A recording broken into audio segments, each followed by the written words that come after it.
Welcome to the 2026 SYC Connecticut. Presented by Storm Bowling. Brought to you by Cool Wick, official apparel merchandiser of the Storm Youth Championships. By PBA Junior, the PBA Youth Club for bowlers under the age of 18. And by KEGEL, built for bowling. By Turbo 2-in-1 Grips, 3G Footwear, Master Accessories, Ballard's Bowling Academy. By Pinwheel.us, Customer Relationship Management. By TD Transportation. And by Quality Respite and Home Care. All scoring is provided by Bowlmetrics, official tournament management system of the Storm Youth Championships. This year, all SYC events and tournaments are aligned with charities. Ballard versus the Big C and Make-A-Wish, Utah. Now, live from Nutmeg Bowl in Fairfield, Connecticut, this is the 2026 SYC Connecticut. Welcome to the 2026 SYC Connecticut. Presented by Storm Bowling. Brought to you by Cool Wick, official apparel merchandiser of the Storm Youth Championships. By PBA Junior, the PBA Youth Club for bowlers under the age of 18. And by KEGEL, built for bowling. By Turbo 2-in-1 Grips, 3G Footwear, Master Accessories, Ballard's Bowling Academy. By Pinwheel.us, Customer Relationship Management. By TD Transportation. And by Quality Respite and Home Care. All scoring is provided by Bowlmetrics, official tournament management system of the Storm Youth Championships. This year, all SYC events and tournaments are aligned with charities. Ballard versus the Big C and Make-A-Wish, Utah. Now, live from Nutmeg Bowl in Fairfield, Connecticut, this is the 2026 SYC Connecticut. Welcome to the 2026 SYC Connecticut. Presented by Storm Bowling. Brought to you by Cool Wick, official apparel merchandiser of the Storm Youth Championships. By PBA Junior, the PBA Youth Club for bowlers under the age of 18. And by KEGEL, built for bowling. By Turbo 2-in-1 Grips, 3G Footwear, Master Accessories, Ballard's Bowling Academy. By Pinwheel.us, Customer Relationship Management. By TD Transportation. And by Quality Respite and Home Care. All scoring is provided by Bowlmetrics, official tournament management system of the Storm Youth Championships. This year, all SYC events and tournaments are aligned with charities. Ballard versus the Big C and Make-A-Wish, Utah. Now, live from Nutmeg Bowl in Fairfield, Connecticut, this is the 2026 SYC Connecticut. Welcome to the 2026 SYC Connecticut. Presented by Storm Bowling. Brought to you by Cool Wick, official apparel merchandiser of the Storm Youth Championships. By PBA Junior, the PBA Youth Club for bowlers under the age of 18. And by KEGEL, built for bowling.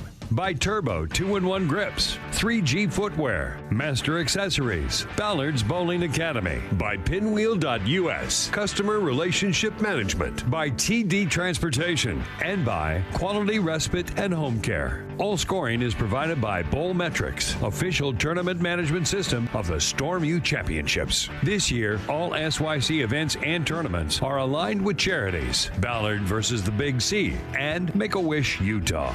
Now, live from Nutmeg Bowl in Fairfield, Connecticut, this is the 2026 SYC Connecticut.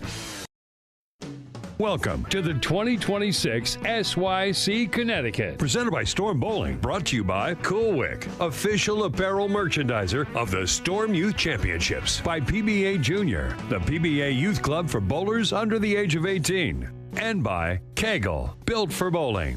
By Turbo 2-in-1 Grips, 3G Footwear, Master Accessories, Ballard's Bowling Academy. By Pinwheel.us, Customer Relationship Management. By TD Transportation. And by Quality Respite and Home Care. All scoring is provided by Bowlmetrics, official tournament management system of the Storm Youth Championships. This year, all SYC events and tournaments are aligned with charities. Ballard versus the Big C and Make-A-Wish, Utah.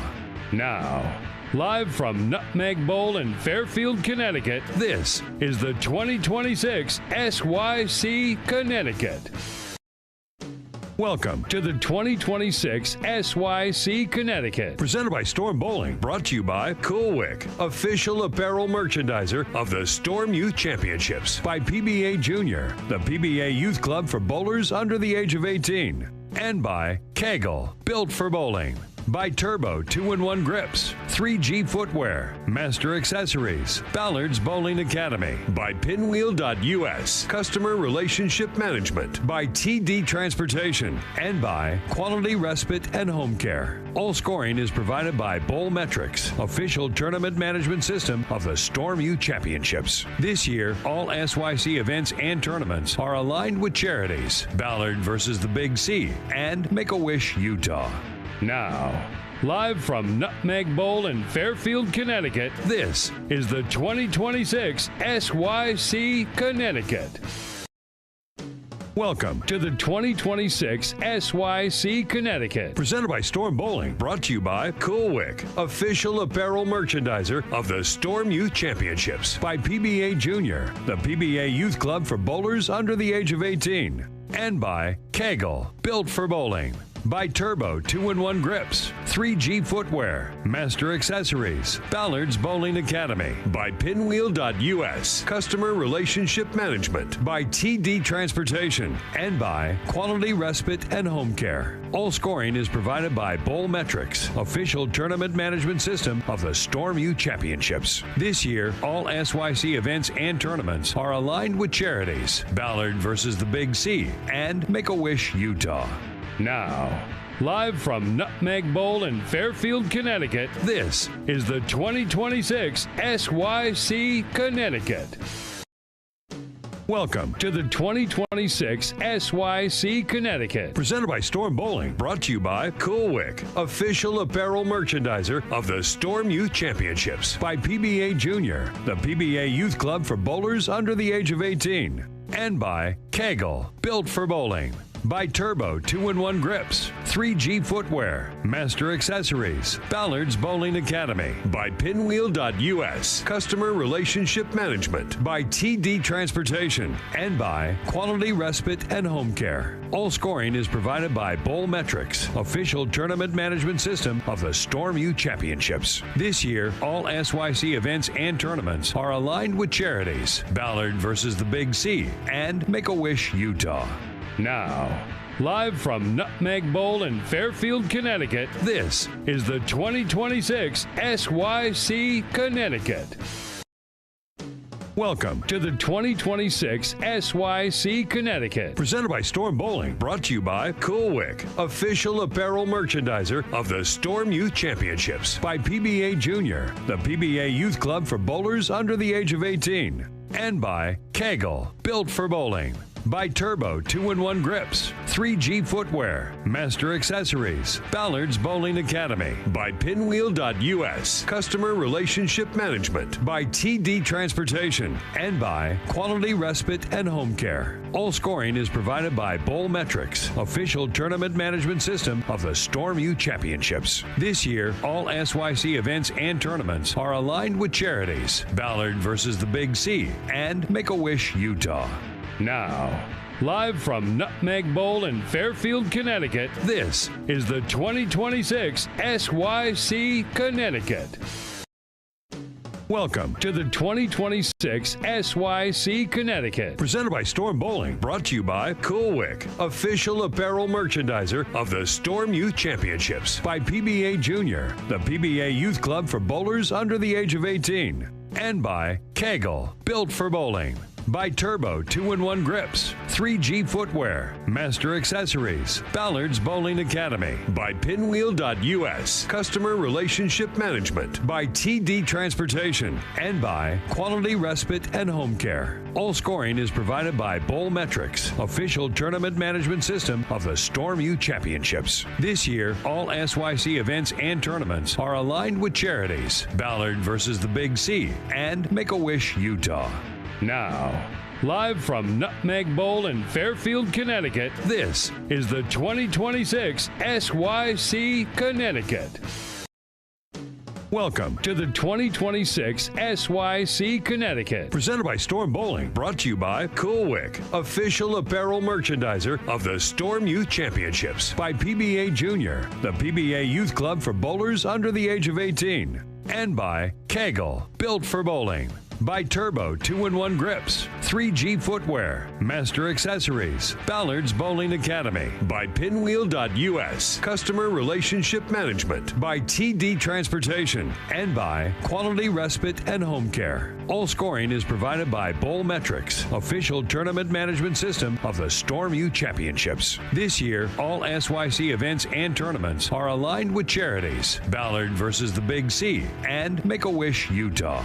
Now, live from Nutmeg Bowl in Fairfield, Connecticut, this is the 2026 SYC Connecticut.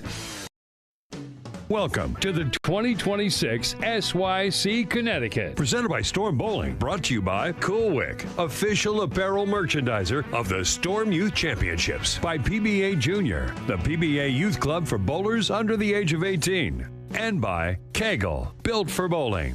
By Turbo 2-in-1 Grips, 3G Footwear, Master Accessories, Ballard's Bowling Academy. By Pinwheel.us, Customer Relationship Management. By TD Transportation. And by Quality Respite and Home Care. All scoring is provided by Bowl Metrics, official tournament management system of the Storm Youth Championships. This year, all SYC events and tournaments are aligned with charities. Ballard versus the Big C and Make-A-Wish Utah. Now, live from Nutmeg Bowl in Fairfield, Connecticut, this is the 2026 SYC Connecticut. Welcome to the 2026 SYC Connecticut. Presented by Storm Bowling. Brought to you by Cool Wick, official apparel merchandiser of the Storm Youth Championships. All right, and we are back, and we've got half a mic. Now we got a full mic. Hi. Hello, everyone. Welcome back to the SYC Connecticut. This is round number 2. We are live from Nutmeg Bowl, Buddy's Pro Shop, huge sponsor of the event. Yep. Shout out to the Forey team, Chris Forey and Janine, and Christian is bowling. They're all out here, so we're super excited to be in Connecticut. And this is round number 2. We're back. Let me turn around the camera. No more deliveries, please. Practice is over. We're good? I don't know. I touched the button I told you not to touch. Oh my god. I know. All right, can you still hear? I can hear you fine. All right. Well, we'll see. Mike, All right, let's what? give a big round of applause. Oh, we're for high finishing up. scores in Well, round number 2. Good luck, everyone. Make sure you touch your scoring monitor to get your lanes to come on and your arrows to come up. All right, good luck. so and good Mike, bowling. you have the lane pattern over there. What do we got going on? So today's medium pattern, 42 feet, which is 3 feet longer than this morning. 3.53 to 1, just a little more shape in the pattern. The volume is 29.5, which has just a skosh more oil than we had this morning by about maybe 0.9 units. So the shape is very close to what you saw this morning. A little bit wider, so you might see some players go through the fronts a little bit further toward the gutter, but it's also narrower at the down lane portion. So this is going to be kind of like a track shot like we saw this morning with maybe slightly stronger bowling ball. But it should be, we had high scores this morning. The winners of every division averaged over 200. That includes the U12 boys and the U12 girls. I don't know if we've ever had that before, but that It was unreal, yeah. was pretty impressive.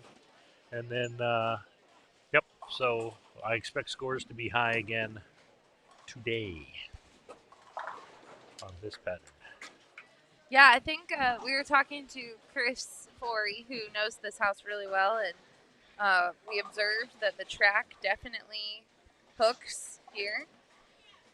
And, yeah, scores were high this morning, which was kind of cool to see. Yep.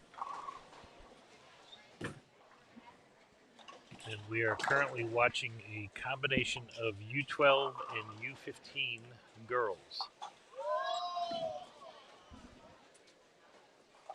Yeah, let's. I do have the names of Go all the through the bowlers. bio. Yeah, let's do this. So we have on 3738, we have Aria Wooly. Boley, okay. Alexandra Boutros, Yes. Stevie Newton, Yeah. Emily Beardsley, Daisy Newton, and Ariana Olivier. And yes, Stevie and Daisy are sisters. Yes, they are. And then just to the right on 39 and 40, we have Nora Rowe, Bailey Thompson, Cynthia Freeman, Gabby Jackson, Olivia Schell, and Callie Ruskberger. And I am going to pull up some bios. Let's see.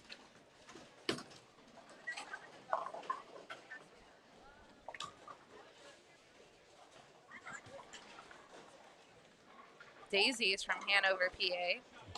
Hey, you know where she bowls? Lanes Fort Meade sometimes. She claims the lanes of Fort Meads as her favorite practice center. Nice. Well, they do drive the way to practice. Her favorite thing outside of bowling is math. And she is just thankful to her parents for being here. And who do we got? We got Stevie Newton, also Hanover, PA. Lanes at Fort Meade. She got third place at Junior Gold. She bowled on TV. Likes hanging out with her friends, binging TV shows and listening to music. Wants to say hello to Grandma and Grandpa. And Stevie supplies Leanne with dad jokes. Yes, she so does. Stevie and I need to chat about this dad joke obsession. Yes. There's some good dad jokes. There's been some really good dad jokes. Yeah, she had a good one, but still. And Stevie is an 11-time SYC champion. Oh, and okay, so here's Ariana Oliveira, is how you say that. Oliveira. She's from Beacon Falls, Connecticut, bowls at Nutmeg. She is 12 years old. She's not 12 years old anymore. She's a little older. This was from 2025, so she's probably 13 years old. Second SYC.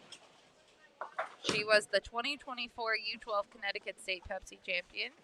She loves beach vacations, and luckily for her, she didn't miss a beach vacation this weekend. That's right. Because it's raining outside. Yes. She's coached by Chris Forey, so always shout out to him, and loves her Nutmeg family.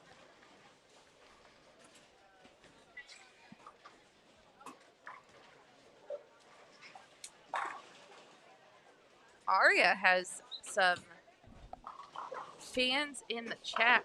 Excellent. They are giving some shout outs. And we also got Sharonda Struthers in the chat. Very nice. Hello, Miss Struthers, Mom, as we like to refer to you as. Kai bowled good. Yep. Kai got a medal. Yep. Kai's graduating. Or graduated, I think. He graduated high school. Really? Yeah. Okay. I know, these kids grow up on us. Wow. Yeah. Okay. He, I think I saw he's going to Lawrence Tech. Okay. Correct me if I'm wrong, Mom. I just, we got to know what Popcorn's up to next. Yeah. So, all right, here's Aria. She is from Frederick, Maryland. Frederick, Maryland. She bowls at AMF Woodlawn and Fort Meade. Yes, she does. She is proud to be the 2025 Maryland Pepsi champion. Yes. She loves to get to travel and bowl in different cities. She loves to bake and cook. She does Mathlete Club. She likes to swim, read, hang out with friends, sing, and she loves to bowl. And she would like to say hello to her coach, Bobby, her favorite pro shop guy, Mr. John. What? Not Mr. Mike? Nope. All right. And also coaches Kia and Mike for their support. There you go. There you go. Oh, we got some good ball drillers in the Maryland, do. Baltimore area. This East Coast, there's lots of great pro and shops. she's out in Frederick. That's almost an hour away. So she Okay. drives an hour to bowl on Saturday mornings, and she drives, or she doesn't, her mom drives, an hour to bowl on Monday nights in my junior club program. Nice. Yep.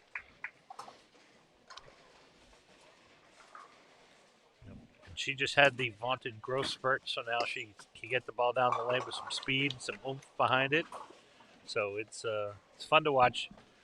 It's a struggle with the growth spurts, you know, when we figure out they're coming, but watching them develop and having that extra is a lot of fun. So. I love it.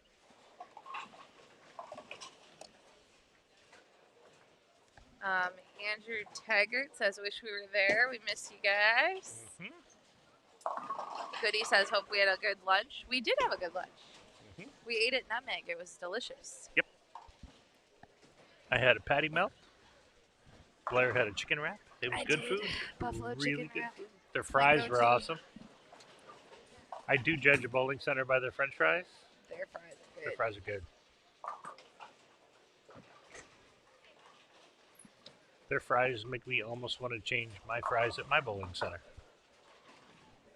Aria's starting to get this bowling thing, isn't she? I like it. Yep. She got a little taller. She got a little stronger. Yeah, I'm digging it. Well, she's got something going. Oh, I missed Emily. Emily, did you fill out a bio?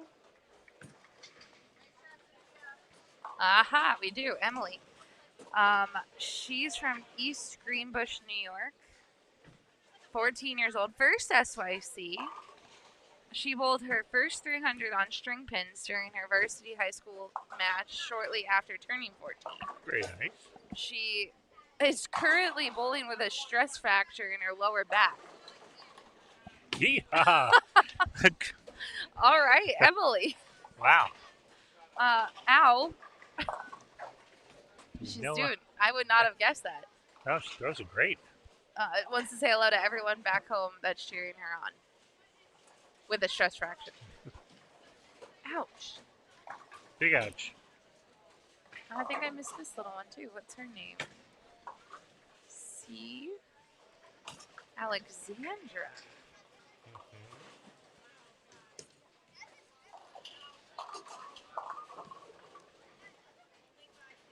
Alexandra Boutros from Upper Saddle River, New Jersey. Okay. Bowls at Lodi Lanes. Nice. 12 years old, first SYC. She won the 2026 U12 New Jersey State Scratch Division. She loves Harry Potter books, my girl, and roller coasters. Nice. It's awesome, and she wants to say hello to all her family watching.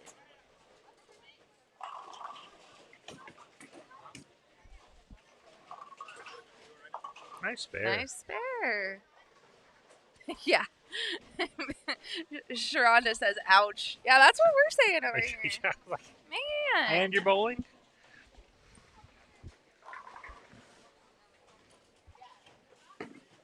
Good to see you, Rick. Rick is in the chat. Says, great to hear us. Nice. Thanks for tuning in. I've wrapped my... Okay, I fixed my headset. I wrapped my headset around myself. Good shot, Nice shot, Stevie.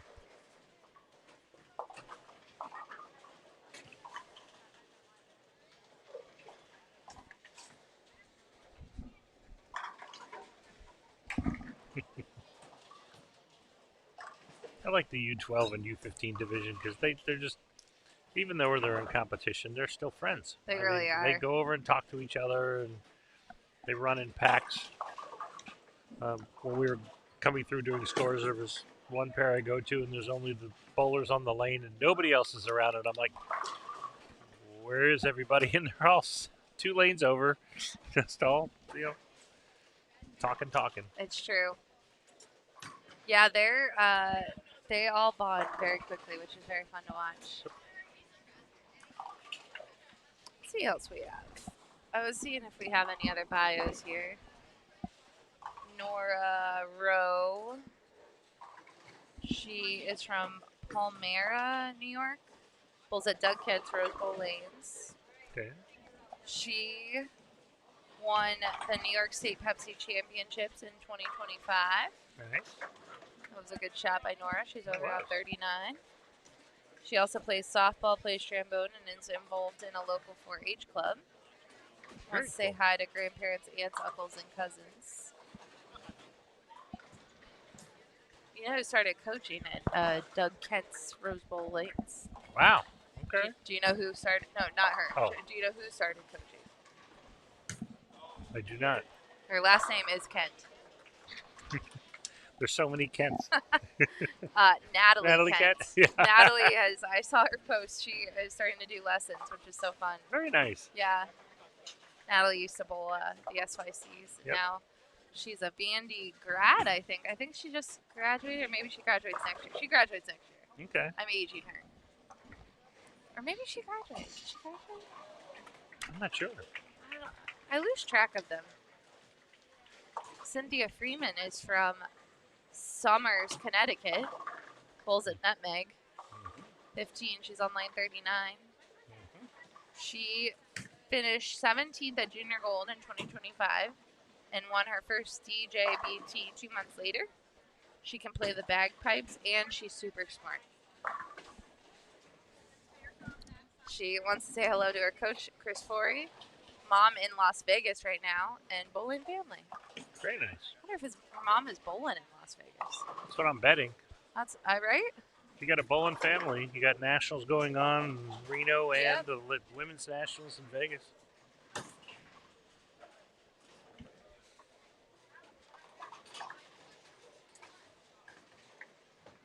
These girls' games are so good. Yeah. Coaches, if you're watching, there's a lot Yeah. of good talent out here. 3-6-10. That's a nemesis for some. Well, show you how much friction there is there too, because on release I'm like, that needs to hook, and then well, It did hook. It did all by itself. And she's got something larger than a squishy pretzel. Peanuts. A peanut. Hi, Peanut. For those watching that were with us this morning, there was a lost toy in the live stream booth. Absolutely. And the lost toy is now my friend. He's a squishy peanut. Squishy peanut. These squishables are like a huge deal. It used to be the squishmallows that were like stuffed, but now we've moved on to just squishy things like foam. Yeah, I've seen the squishy sticks of butter. Yeah. First time I saw those last weekend. Then we saw them again this week. Yep.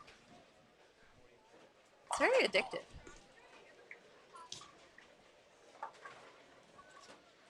Let's see what Aria has. Oh! Her ankle is so tight. I saw her throw that last shot there. Now she could like inch a little move, tiny bit, not too much. She's so close.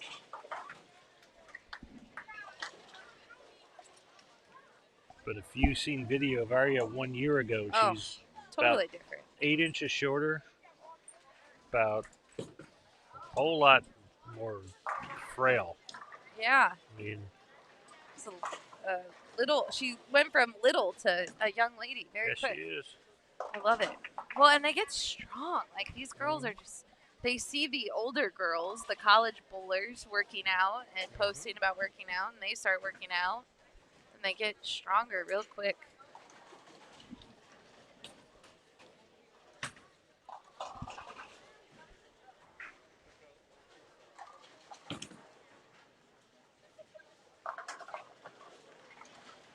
All right, out of trouble. Yeah, got the 10 out. Clutch move. So when you're working with the bowlers that are closer to, I'm looking at her name. I already forgot.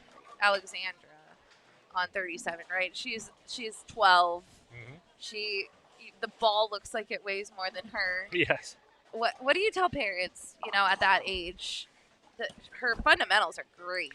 And that's exactly what you work on. You work on making sure there's, in their approach, they're balanced, that the ball is swinging, that they're not trying to guide that much weight, and that if their timing is good and their balance finish like that, which is awesome, yeah, you can handle this, a little bit easier. We also check the fit constantly because at this age, their hand is changing sizes.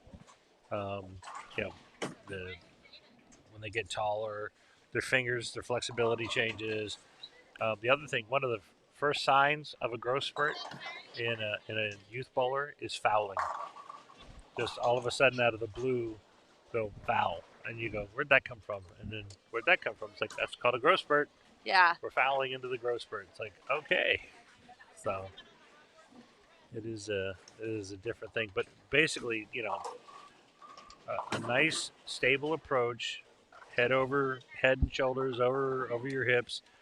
You know, a swing that lets the ball swing, not you try to guide it, and then a balanced finish, and then you just wait for the growth spurts in the development. You do not need to rush a bowler into a 15-pound ball or even a 14-pound ball at the age of 12. Let their growth be the guide. That can be expensive from a parent's point of view. That can be expensive, but a lot of the developmental youth programs, when kids grow, they leave behind their 13-pound ball or their 12-pound ball. And with that, being left behind, we can defray the cost. I have a storage area that has a bunch of bowling balls that are already drilled up, that have been gifted from previous athletes, and we can transfer them out. So Yeah, I love that. she's got a nice ball roll. She really does. Yeah. Might not be totally playing the right part of the lane, but her ball roll is really good. Which at this age, letting them get out there and get experience, and she's bowling with Daisy and Stevie Newton, who both have SYC titles. Stevie has a few Yes, to her Stevie name. is like 11. Yeah. I don't think Daisy has a title yet. Oh, she doesn't? No, I think she's due. She's medaled. Yeah, she's well, medaled a ton. You know who that worked for is I predicted the Nolan Randisi one in Texas because I added a Randisi because we did digital banners, and then Nolan won, and I was like, I already knew because I already put a Randisi out there because I know you need a banner out there. So Daisy, I may have just predicted a title for you. There you go. You're welcome. Yep. Stevie Newton's string ends at 3. Came up a little light.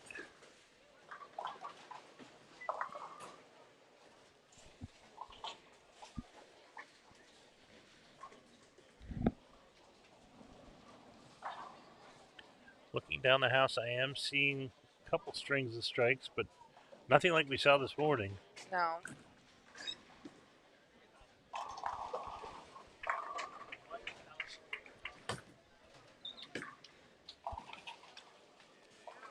All right, nice bear. Yeah, this morning was high scoring. And to be honest, for an SYC, high scoring and the short pattern are two things that don't usually go together. Absolutely. It is odd for us. And they finished 20 minutes earlier than usual. Yeah. Which was fun. They got to go off and have some lunch.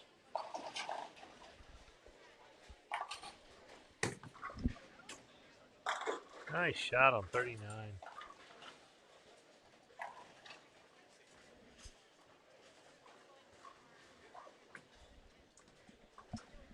So it looks like early in these games, everybody seems to have one unfortunate shot. That's usually coming from searching out the lanes and trying to figure out, exactly where to play and what the boundaries are. How far can I throw it out? That kind of. Good pickup. Nice bear. Yeah. 3, 6, 9, 10 might as well be a split. Yep. It's a tough one. Got Jerry Weems. Jerry, I think Joss skipped our pair, or is he coming? He's coming. Okay, he'll be coming. Probably game 3 or game 4. All right, him and Kai, I think, are close by each other, so.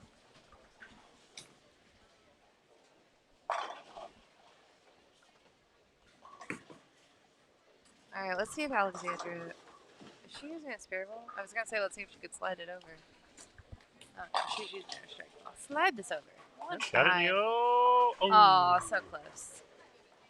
Off by maybe an inch. Her spare shooting's on point though. Ah. Well, once again, you watch her approach to the foul line. Nice balanced finish. Nice swing down the target line. I mean, Yeah, what more do you? Oh man, oof. Ariana, that. She says that makes me so sad. That made us sad too. Oh my god. It's looking. Olivia Shell just finished up on 39. She's from Pottstown, Pennsylvania. Bowls at J Lanes. 14 years old. She bowled a 201 game on KEGEL Radium last week. I've never even heard of KEGEL Radium. I wouldn't have been a month. Yeah, well, she plays violin, plays basketball, and loves playing volleyball on roadblocks. And wants to say hello to John Hughes, hi Grandma, and Papa. Hello, everyone.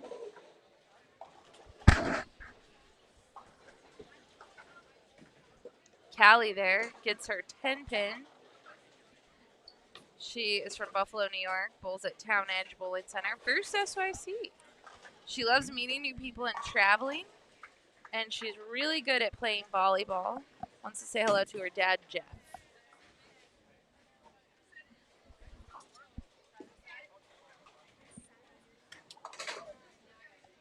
Nice spare on lane 40 there. The 310.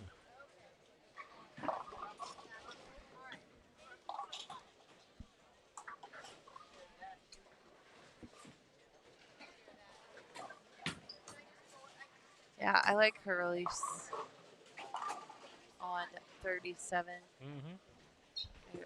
I'm sorry, I forgot her Emily? name. Emily. I like the subtle names, but sometimes I can't see them. Yeah. Yeah. I do like it. Stealth names. Yeah. She's like, don't say my name. It's okay. I got this.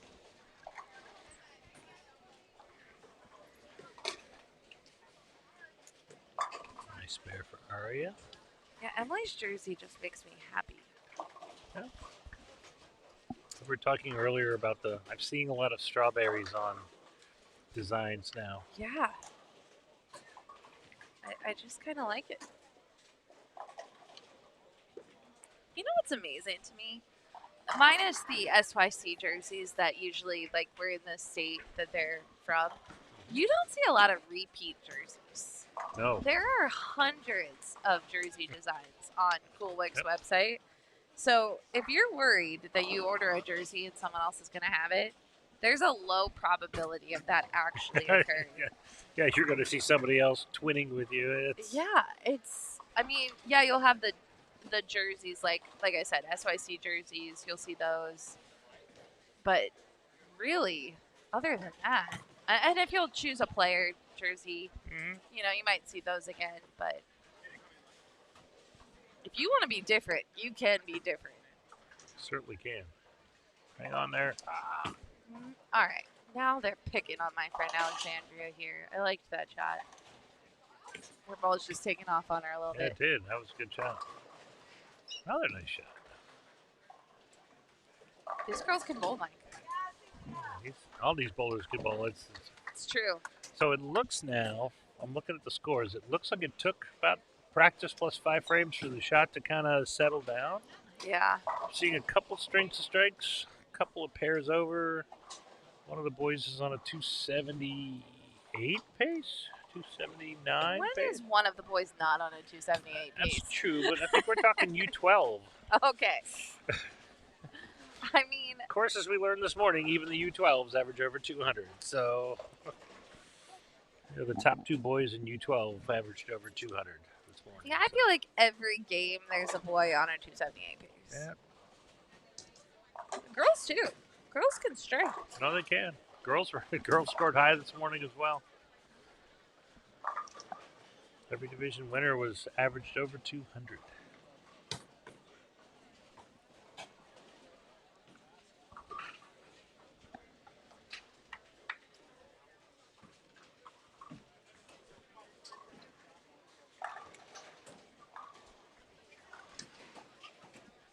spare from Aria. Very nice spare.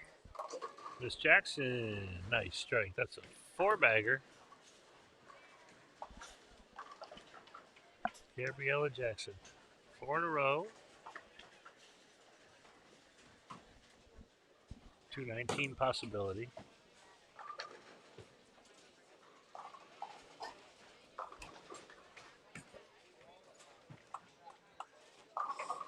There we go. Yeah. Good job, Alexandra. She's very stoic in her approach. Hit it. All right, 8-pin for Daisy. On a double, still not bad. Daisy had a solid round just outside of the middle stand. Yep, sure did. Opened with a couple of 200s. Gabriella just struck again on lane 39.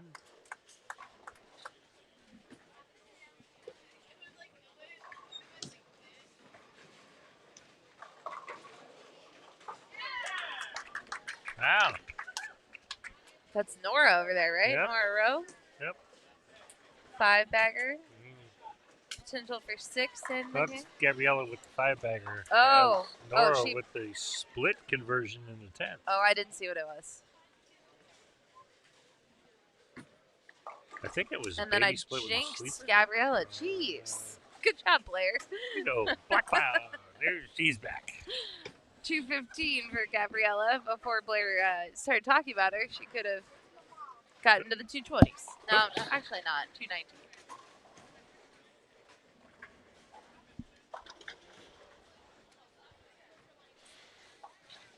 All right.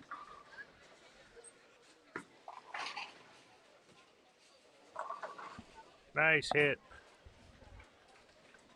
Good. So we're on pace now for 198 Nice. on lane 38. Ariana. It could have been a turkey, Mike. That 9, remember?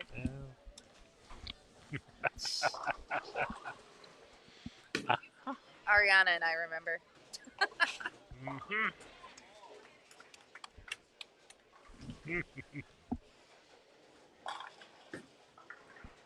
Another nice pitch. Does it get there? Yeah, light 8.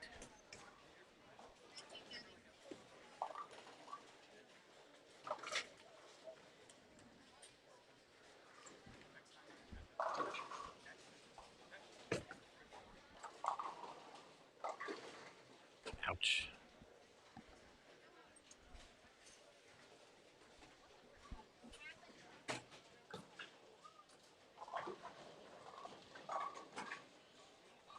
Well, luckily 35 and 36 is not the live stream pair because the score's there. They're still Rough. getting adjusted to the pattern, yes. No. It's okay.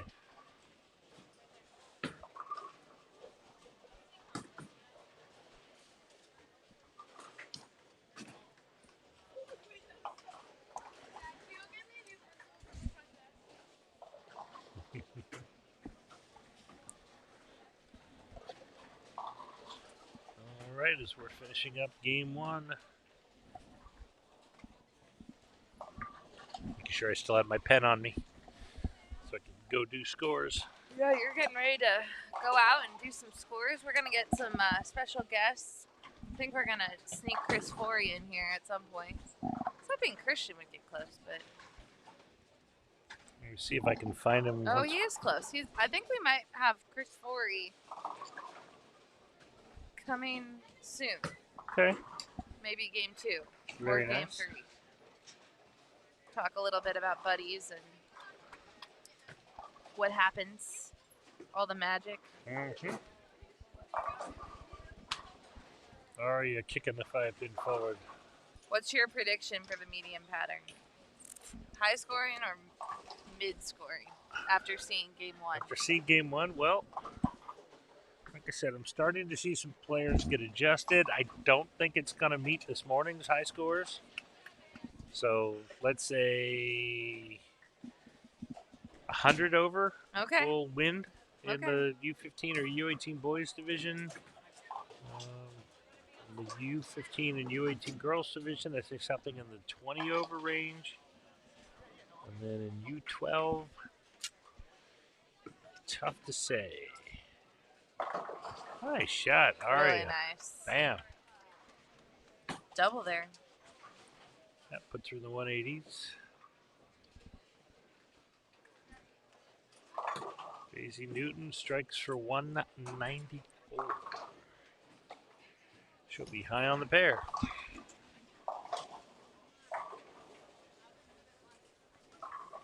Yeah, I'll be interested to see how this pattern breaks down. That is going to be the determining factor in regards to the scoring pace. Oh, that's an open in the 10th. The person was on the 279 pace on like 31 and 32, open in with a split in the 10th. Oh. So for 230. See that? Yeah. By the way, we root for every single player. We have a chat group between those of us that keep score and do the tournament, and we're constantly, front 7, lane 18, front 8, lane 35. So Absolutely. yeah, we like when we get to see some scores.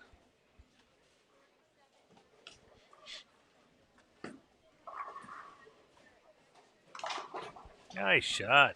That's a double. Doubling into the 10th. Nice. That's what you want to see. Yes.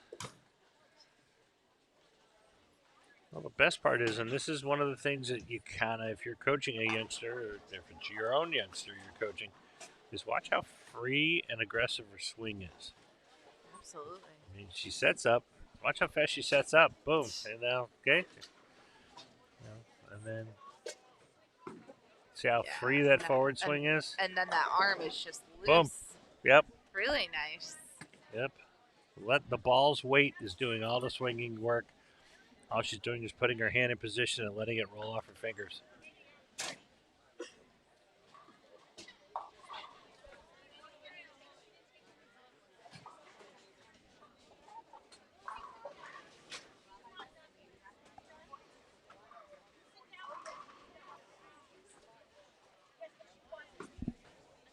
Started that one a little further out. Almost got it back. Nice finish, though. Yeah, great finish. 173. 3 out of the last 4 to save 173. That is pretty good. Really nice. All right, we're going to take a short break while the bowlers are switching, and we'll be right back.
All right, welcome back. I am joined by none other than Chris Forey. Hello, everybody. Famous Chris Forey. I don't know if I'm famous. I always say infamous. Oh, okay, infamous. But Chris, you are. People know you in this bowling industry. Buddy's Pro Shop, they know Buddy's, but you yourself bowl a lot. I do. I do. Yeah, you have some titles to your name. I do. I'm fortunate to be in the Connecticut State Hall of Fame. Also, the New England Bowlers Association, which is the longest-running scratch tournament in USBC history. Monthly tournament. So we have a tournament a month for 65 years. I think we're on to. So outside of COVID, the whole COVID debacle. Yeah. So we don't count that. But outside of that, yeah, it's produced some great players. So I'm fortunate to be in that Hall of Fame, and it's I do bowl. You bowl. I try you bowl like well. the senior. Yeah, I wouldn't say well. I participate a lot. All right. I don't like to talk about my bowling game a lot. I understand, yes. But, no, and we did brag about NEBA earlier because you guys allow youth bowlers to bowl in the tournaments now. We do, yep. Probably for, at least 15 years now. Yeah. We allow the youth to do, we give them scholarship money, and I think it's a great thing. Christian, my son here, who's bowling in front of us, he bowled his first NEBA here. It was we host one here a year at Nutmeg, and he's like, I want to bowl. I know he doesn't have a chance to make the cut, but I do think it's a great experience for the kids, not only like SYC, to bowl with better competition, to get an idea of pace of play, just many different things, He learned about two-lane courtesy when he bowled it, and he loved it. He's like, when do I get to bowl the next one? So that's cool. I love that. It is really cool. And for me as a parent, I'm a little bit older. I'm on the senior side. It's nice to be able to bowl share the lanes with your child, too, outside of like an adult junior tournament. Yeah, so you did mention Christian there. We see him on 37. We also got J.D. Barefoot, Medi Mira, Chase Rudy, Austin Stolarski, and Tyler Foley, who bowled fantastic this morning. Tyler did. I think Tyler bowled great. I think he won the division. He did, and I think he was plus. He was plus. I believe like 201 average or 2-something average. Which is amazing. Tyler, he's bowled a couple of NEBAs. I think maybe 3 or 4. He bowled the NEBA here. He bowled the non-champs, I know, and I think last year he bowled at one of our other events. And he also bowled a couple months ago. They have like this little regional tournament up in Keene, New Hampshire, and that's when I really first met him. He was on the pair of lanes next to me, and I'm like, I went because I was supposed to coach him in the USA Bowling Tournament on a team I had, so I hadn't met him. And I went over to the people running the tournament. I go, I went to his mom. I go, because it seemed like they're fairly new to bowling. I'm like, I went to the tournament. People, like, are you paying us scholarship money? Because it was like a monthly long tournament, and they're like, oh yeah, we are. I go, oh, thank God. Yeah, really. Yeah. And they're like, well, he's leading. It's like, I'm gonna guess he probably won like $3,000-4,000. I mean, like the prize, or we'll say at least $2,000 in scholarship money. So. He's a great little bowler. He bowled on my USA bowling team that I coached here back in April, and I was like, wow, he's a pretty talented little kid. And first game here, he shot 230 something. He had 270 going into the 10th. That's unreal. Oh, that was him. That was him. We were looking. Like on 29 and 30 or whatever pair they just came from. Wow. Or 31 too. Yeah. Okay, I would not have bet money on that. That's amazing. Yeah, one of the parents or one of my league bowlers just said to me, "Oh, he finished with 230," which I didn't know that. Yeah. And they're like, "Oh, in the 10th he just got in a little bit and it hooked a lot." But other than that, he was wheeling it. And it's amazing. These kids can bowl. I'll tell you what, at a younger age. So what do you see? You do some coaching. You obviously spend some time in the shop. You work. Tell us a little bit about Buddies. I do a little bit of. I feel like I take on too many projects. Yeah. So I obviously oversee everything at Buddies. But I run the store itself. Me and the young man Tyler works for me. Tyler Sudell, who also bowls NEBAs and stuff. And then for anybody who's never been here, people think, oh, Buddy's just like a pro shop. Yeah, we have a nice size store. Yeah. For what pro shops are. But above us, we have like a 12,000 or whatever, 15,000 square foot warehouse that covers pretty much the top of the building here. You guys got amazing. A tour of it. Yeah, it's impressive. And so I always try to say is a lot of chaos goes on, and there's 2 drillers upstairs. So people don't realize that there's 2 guys that drill upstairs. There's 2 guys, me and Tyler downstairs. We drill a lot of balls. We sell a lot. And our bowling center for league bowler count is not very high. Okay. We obviously have league every night, Yeah. but I don't consider us to be a overly busy league center. Okay.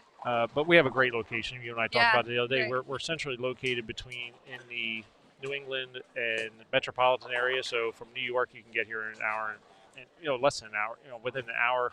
If you're in like Central Jersey, it's like 2 hours. Yeah. So we're the perfect location. We've been here 34 years now. I've been here. Yeah. Time flies. I started when I was 19, so. It's amazing. Yes, my father just shipped me up here and said, "I'm moving you to Connecticut." I'm from Pennsylvania, actually, from down where you're going to be at by Mechanicsburg, where we have a stop in November. So we're looking forward to that one too. Yeah. Because I'm from there, from that area, so we're excited about that. SYC also, but my father just said you're going there, and if anybody would grown it from there. If anybody would ever told me when I moved here at 19 that I'd be here this long, I always figured I'd only be here like 4 or 5 years, and it's a lot. It is a lot of work when you have to manage. We have 6 employees that work. Even yesterday, we had the 2 drillers were gone all day. Right. We had a runner running the balls upstairs, so. And you guys were busy. Every time I went in there, I didn't snap a picture, but it was crazy. A line. Yeah, no, it was good. It was very fast paced, and like I said, the drillers luckily because they don't have to talk to anybody, they can just drill. Right. They got everything done really quickly, but yeah, we have a unique operation that I don't think people always appreciate or understand. So when they get here, they go, "Oh, do I get?" And we take them to the warehouse. They go, "Oh my gosh! Like, look at this." Yeah. And I always tell people, "Yeah, well, it's a lot of work. It's a lot to maintain oversee." But let's see, my son's making a ball change, and he moved to the gutter, and I told him, "Don't do that." And then he doesn't. I'm going to mute for a second so I can yell.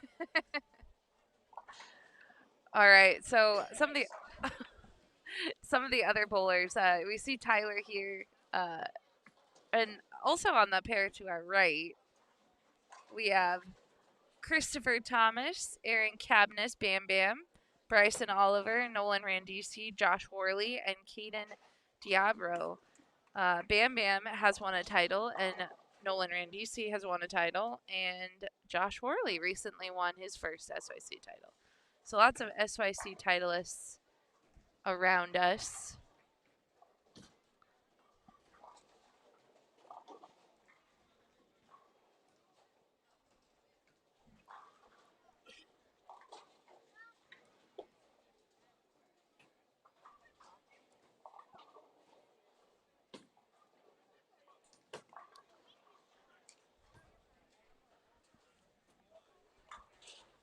So we'll see. Nolan Randisi over there has a really tricky spare. Let's see if he can pick this up. He's going with the spare ball. Gets it.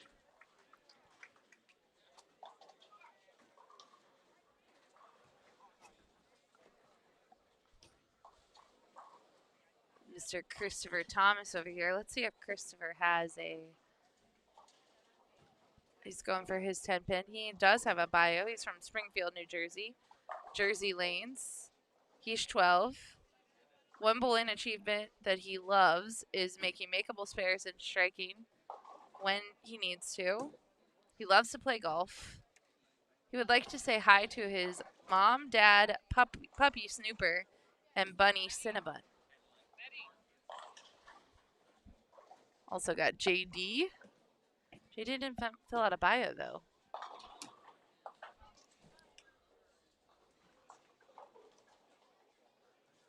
Josh Worley's from Denver, PA. Bowls at 222 Dutch Lanes. 11 years old. He shot 300 and averaged 200.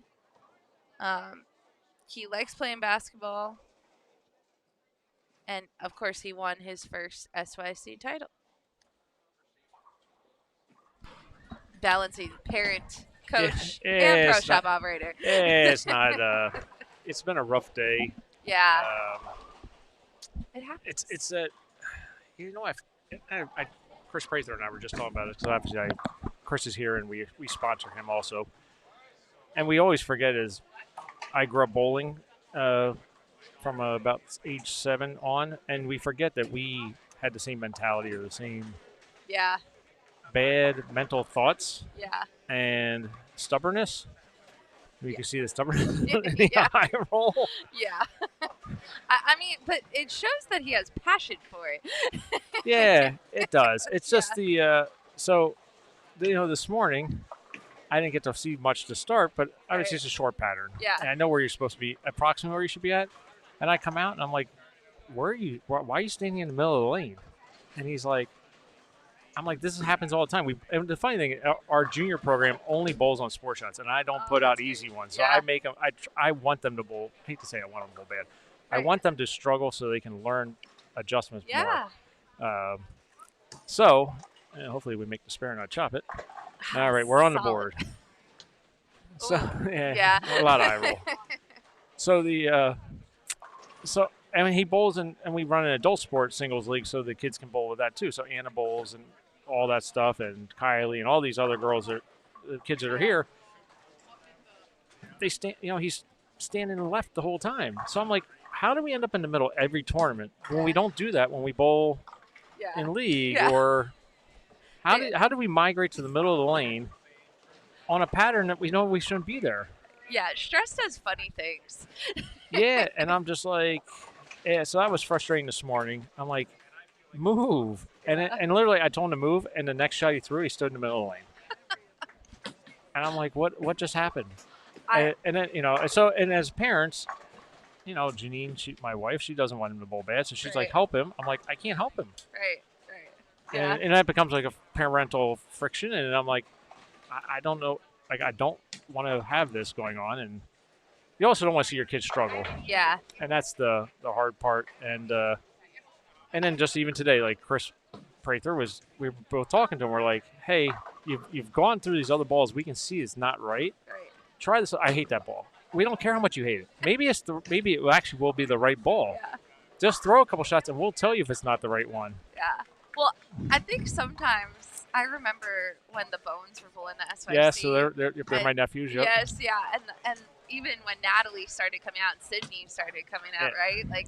But Brandon was the funniest. He reminds me of Christian a little bit. We always say they're like little twins. They are. Like it's funny, but anyway, they would literally between Leslie, Doug, and Parker, they would rotate around the kids, and people would see, like, obviously everyone knows Parker Bone, right? Yeah. And you think, oh, they're so lucky that they have bowling parents. Sometimes it's not lucky. No. Sometimes you know too much, and you're like, okay, hold on. We were junior gold in Dallas, and I happened to coach the USA bowling team. Yeah. It was Justin and Brandon and Alex Horton. Yep, yeah. Great. Ms. Najokas. Yep. And so we bowl this tournament, and we're at the USA bowling junior gold. It was my first junior gold, and I think Brandon had to be 13 because he just switched over to the U15 division. So Justin was like 14. And I don't know what happened one day, and I had to get separated but I was coaching Amanda Najokas. So we leave the hotel, and the boys are like, they weren't listening to the parents. Yeah. And I just finally opened the car door, and I looked at Justin and Brandon, and I go, you have a Hall of Fame dad who knows more than I'll ever know. Right. You have a mom who's incredible. Yeah. Incredible, exactly. Yeah. Team USA member at one point, right. Collegiate champion multiple times. Right. And then you have Uncle Doug. Yeah. So, and then you have, I hate to say I'm like as smart as those guys, but I said, but you're not listening. I said, so I'm not there, but why are you not listening to them?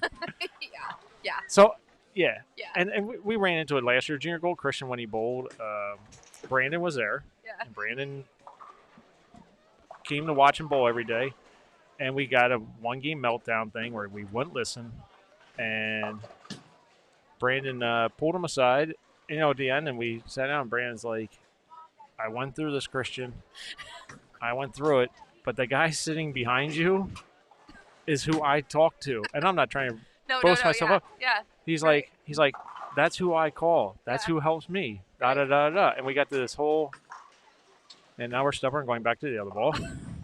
because we just gonna do what we want I to do. believe there was a story where Brandon Bone ripped a jersey too at Junior Gold one year. I heard about that one. Yeah, there's just and But and a great kid. Like these are great. Oh, and Brandon's kids. a great kid. Yeah, I think they're awesome. I love Brandon and Justin and Sydney like they're ours, you know. And I mean, but I just think like sometimes other parents that aren't bowlers beat themselves up. oh boy. All right. And I just remember watching Parker, who He's the calmest guy in the world. And I just watched him, and I'm like, oh my gosh, like these kids are not listening to a Hall of Famer. And so if you're a parent that doesn't know bowling, don't beat yourself up if your kid's not listening to you, right? No, that's what I'm saying. Yeah, and I think in Parker's case, he is the most laid back, chill guy. Amazing. Yeah. You see maybe a little once in a while, like just a little rise in the temperament, but he's so calm. But it is tough. I know that you had the gentleman came and spoke about Mike, Mike. Yeah, sorry, I apologize from Turbo.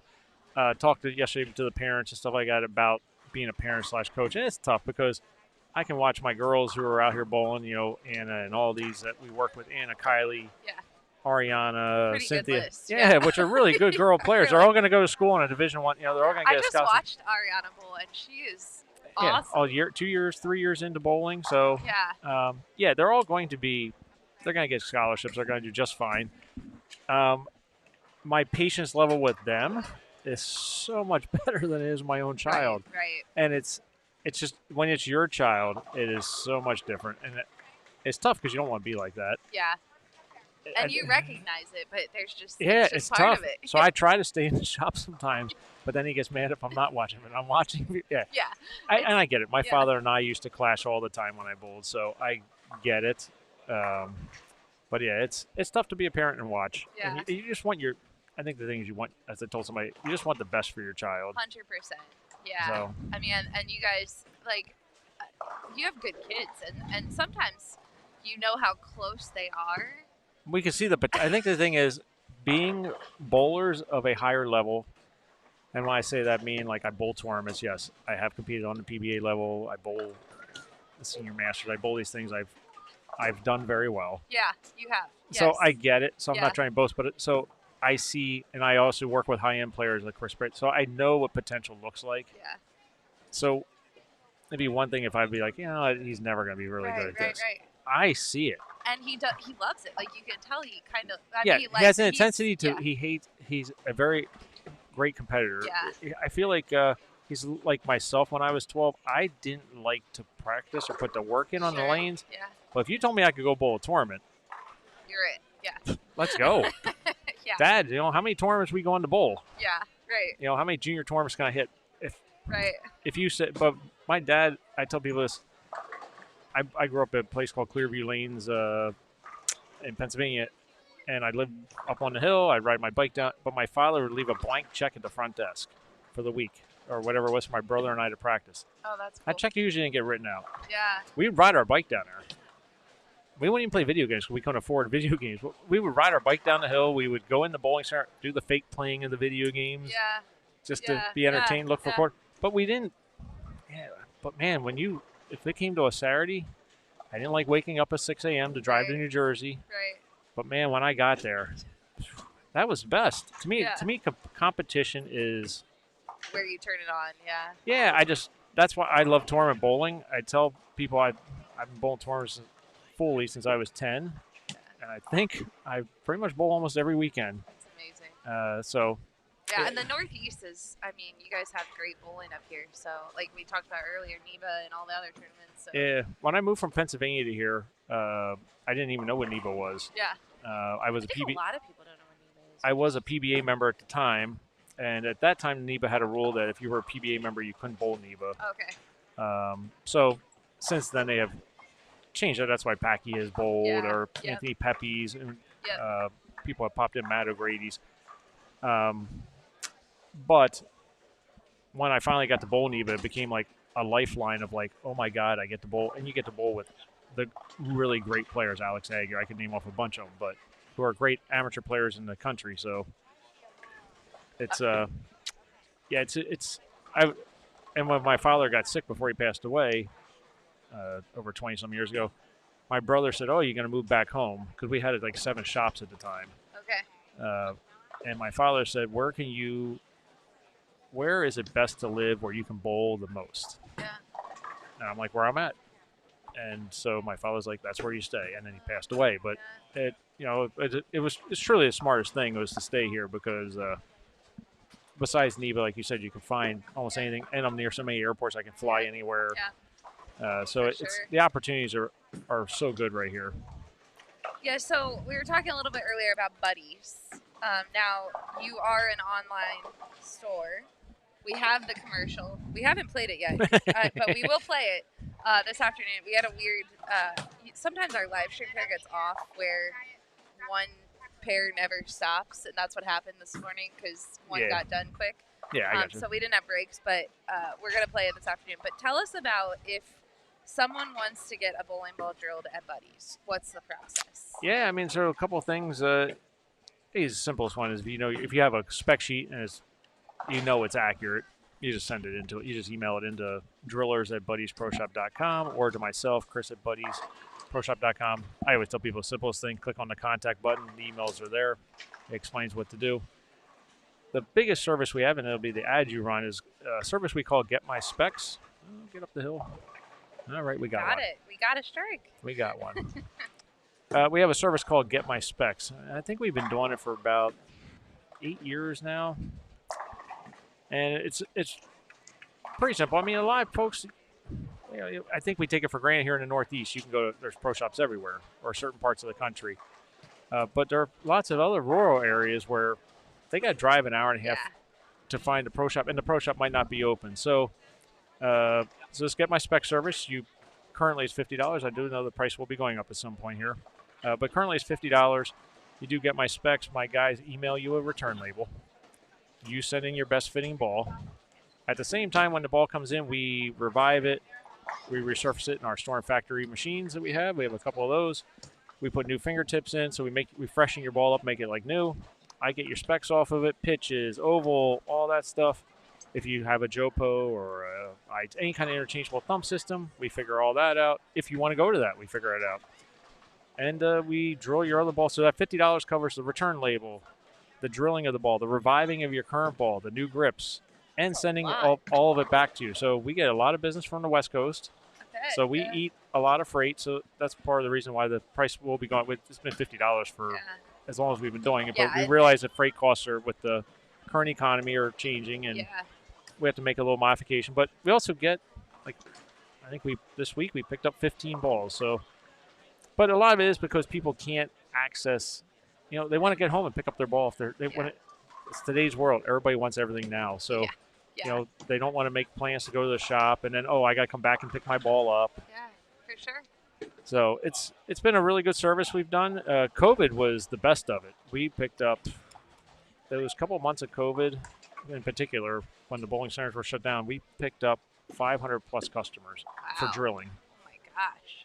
And many of them are still around because now is the easiest opportunity to send the ball in. Yeah. At the same time, my guys are going to call you. The last part of it is they will call you. The drillers will contact you. If you don't happen to, after they try a couple times, not take their call, they will send you an email. They will give you a list of questions about your bowling game and information. If you have a video of yourself bowling, that's the best shot he's thrown all day. Oh, a smile. That was really good. Yeah, that's awesome. And they're going to talk to you about your bowling game. Yeah. If you have a video, we ask that you send a video in. If anything, if I watch the video, I'm going to give you maybe a tip of, hey, this is what you need to work on. Oh, cool. Yeah. So there's a lot that goes into it, but we feel it's a service that is really tough in the bowling industry. Like I said, and shops closed. We get a lot. I got an email. I haven't replied back to a gentleman saying my local pro shop went out of business. Nobody ever came back in. I need to get ball work done. My friend said, this is where, yep. Yeah. So when I replied to him, the guy's like, hey, do you do thumb molds? Do you do it? We do everything. Yeah. Whatever you need done, we do it. So. Yeah, so if you're looking for a shop or need a new shop, Buddies is open. Yeah, and I tell people all the time, we're not trying to steal. I think, it's a competitive pro shop business is very competitive. I mean, it's a small niche group. I say small niche, like Right. you know, It is. it's generally. I think what happened was, if you think about the pro shop world, it's always been. When I started out in it, it was like, this is your center, these are your customers. Yeah. Maybe you get a couple from the center down the street, but that's your base. And what Buddies did, and we were one of the first online places, so we started in 98, 99.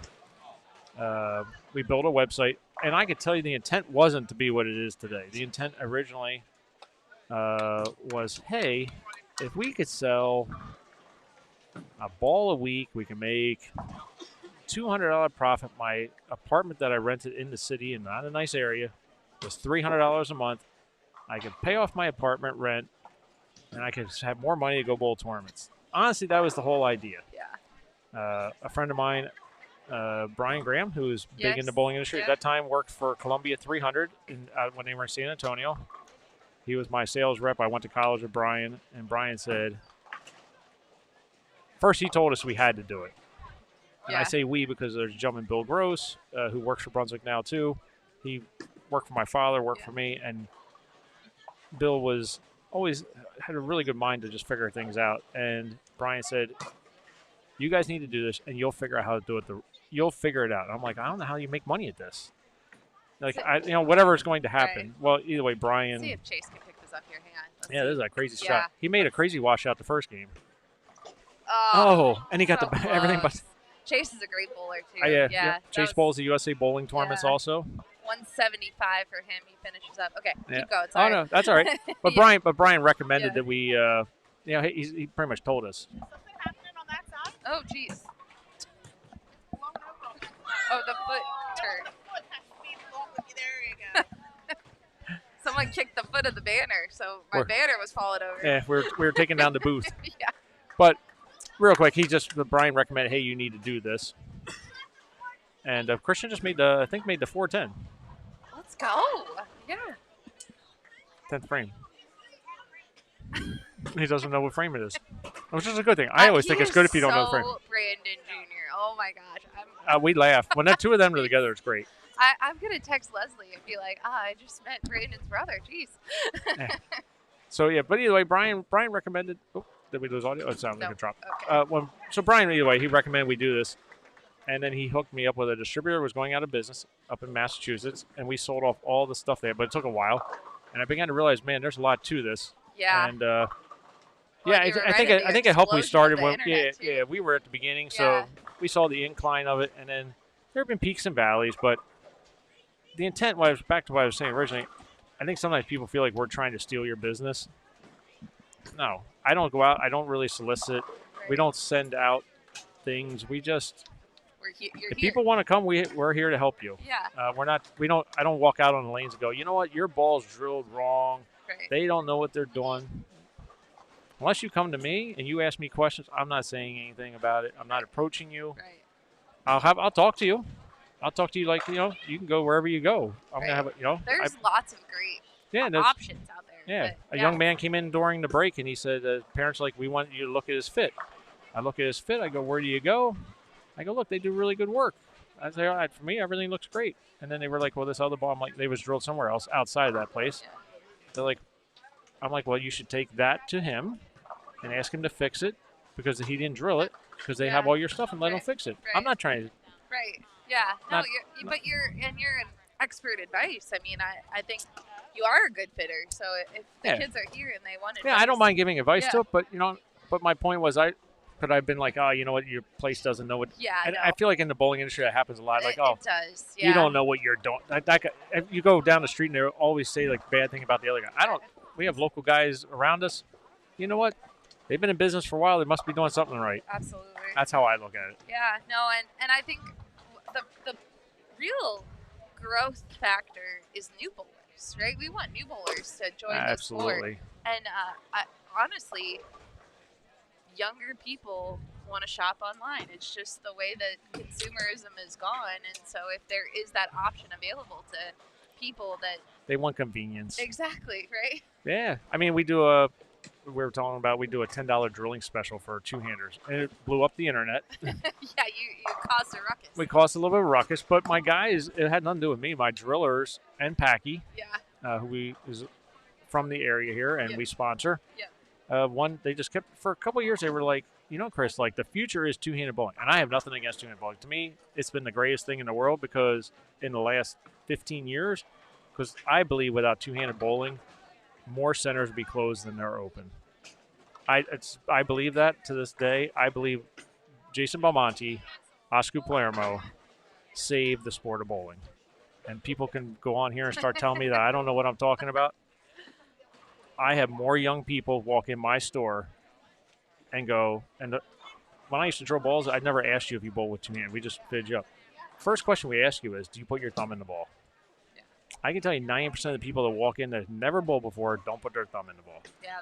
So you can't tell me that those two guys, and I know Jason's the face of it, but Oscar was first. He was. And I know him, Jason, since he was 18. I bowled internationally. So the two of them are the face of it to me, both of them. That's why I bring up both of the names. Without them and what they've done, I don't know if this center would be open. Yeah. Yeah, no, you're right. Because all these kids, the kids, the league bowlers, because at some point they're our future. Yeah. And I don't care how you bowl. Yeah. I just want you to bowl. Absolutely.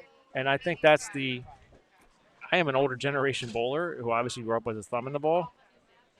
To me, I don't care if you're left-handed, you're right-handed, I don't care if you throw the two-hand thing, whatever it is. Just if you're bowling, you're doing what we want. Yeah. Well, I love it. And I think what you said, just come out and bowl, have some fun, right? That's what it is. That's what it's about. That's what we want. I mean, it's a shame that, the two-handers get, from the older generation, they get, instead of, like I said, maybe if you were in, and I know there are some within the industry that don't, but I feel like if you work it and you see, at least from my side of it. Yeah. No, you're right. Yeah. I want this place to stay open. Well, I want every center to stay open. Chris Prather and I were talking about earlier, like what Darren Tank did. It's amazing. Incredible. And people, I don't know if people made a big enough deal of what he did because the amount of work that goes into that. One-handed. It was awesome.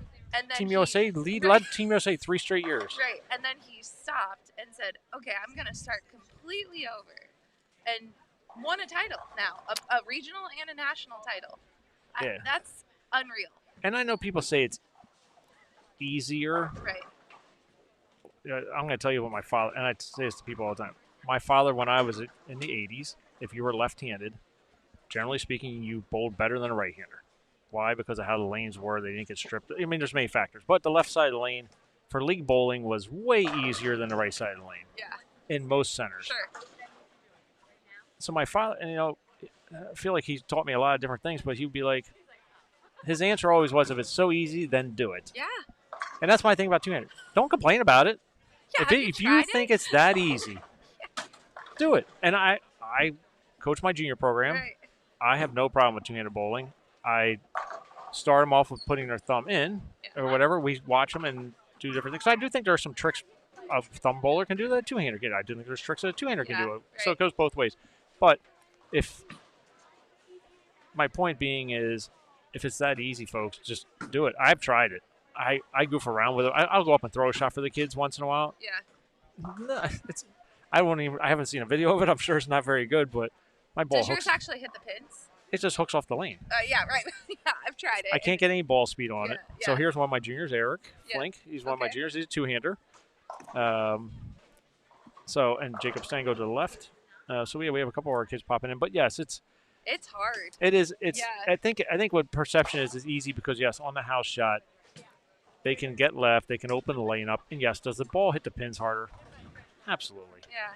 But at the same time, he still requires accuracy. Jason Belmonte is so damn accurate. Yeah. Jesper Svensson, I can tell you, I went to the Weber Cup one year with Parker. Yeah. When he bowled the Weber Cup one year. We all went as a family to watch. I'm like, oh, this is pretty cool. Yeah. And this first time I ever saw Jesper in person. And they had the Specto. Yeah. And they showed the screen. And I still remember this. So Brandon and Justin must have been like right around 11, 12. And Jesper's line, as I'm using my finger here, Jesper's line and his 10 shots against Parker deviated by half an inch. Parker, who I think is, I'm not saying this because family, we got what we have. Because of that, I think he's the top 3. Because I think you got to throw Albee or Anthony and him. It just depends how you want to go. Yeah. Lefties of all time. Yeah. And Parker has made a living because he's accurate. Yeah. And his deviation was like, and I said to the boys, I go, we know your dad's awesome. You can't beat that. Yeah. No, we can't. You can't beat that accuracy and that power. Right.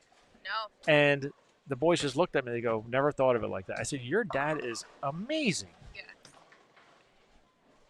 He's missing by an inch and a half, if that. Yeah, right. And this guy is missing by half and has the biggest rev rate, ball speed, has everything. Yeah.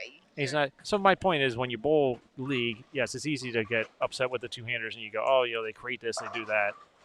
Well, you know what? There's a guy that puts his thumb in the ball, can put 500 revs on it too. But well, and I think you can learn. Accuracy is the key to the sport still. Accuracy is great, and I think the perception too is how quick the kids get two-handed, or quick, how good quickly the kids can get because they're athletic. Yeah, they're athletic, and your flexible. Hands in the right position.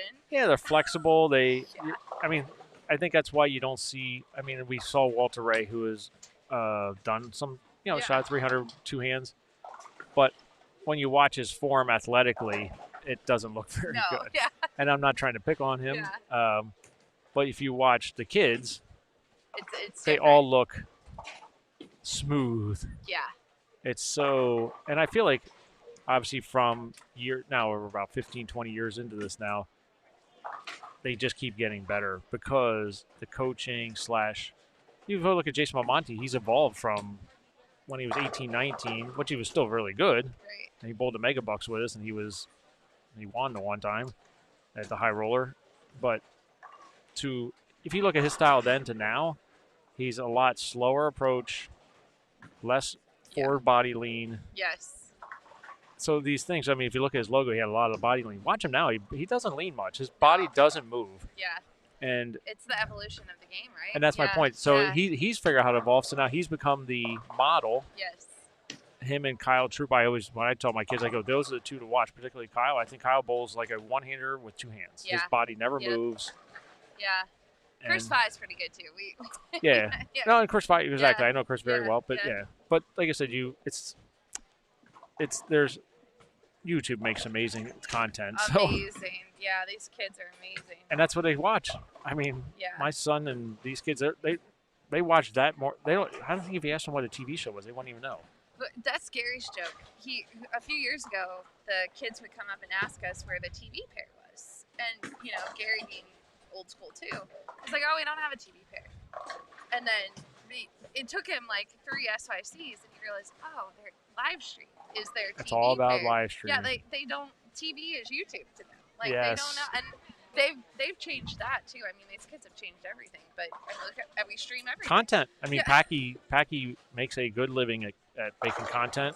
Right. He's great at Darren Tang. Yep. Yeah. Brad and Kyle. We can go down the list of some of them, but those three right there have made a nice living, and they do great content.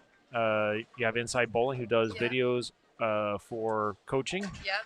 For sure. So there's so much information out there, and that the kids can just weed through it and find something that clicks with them.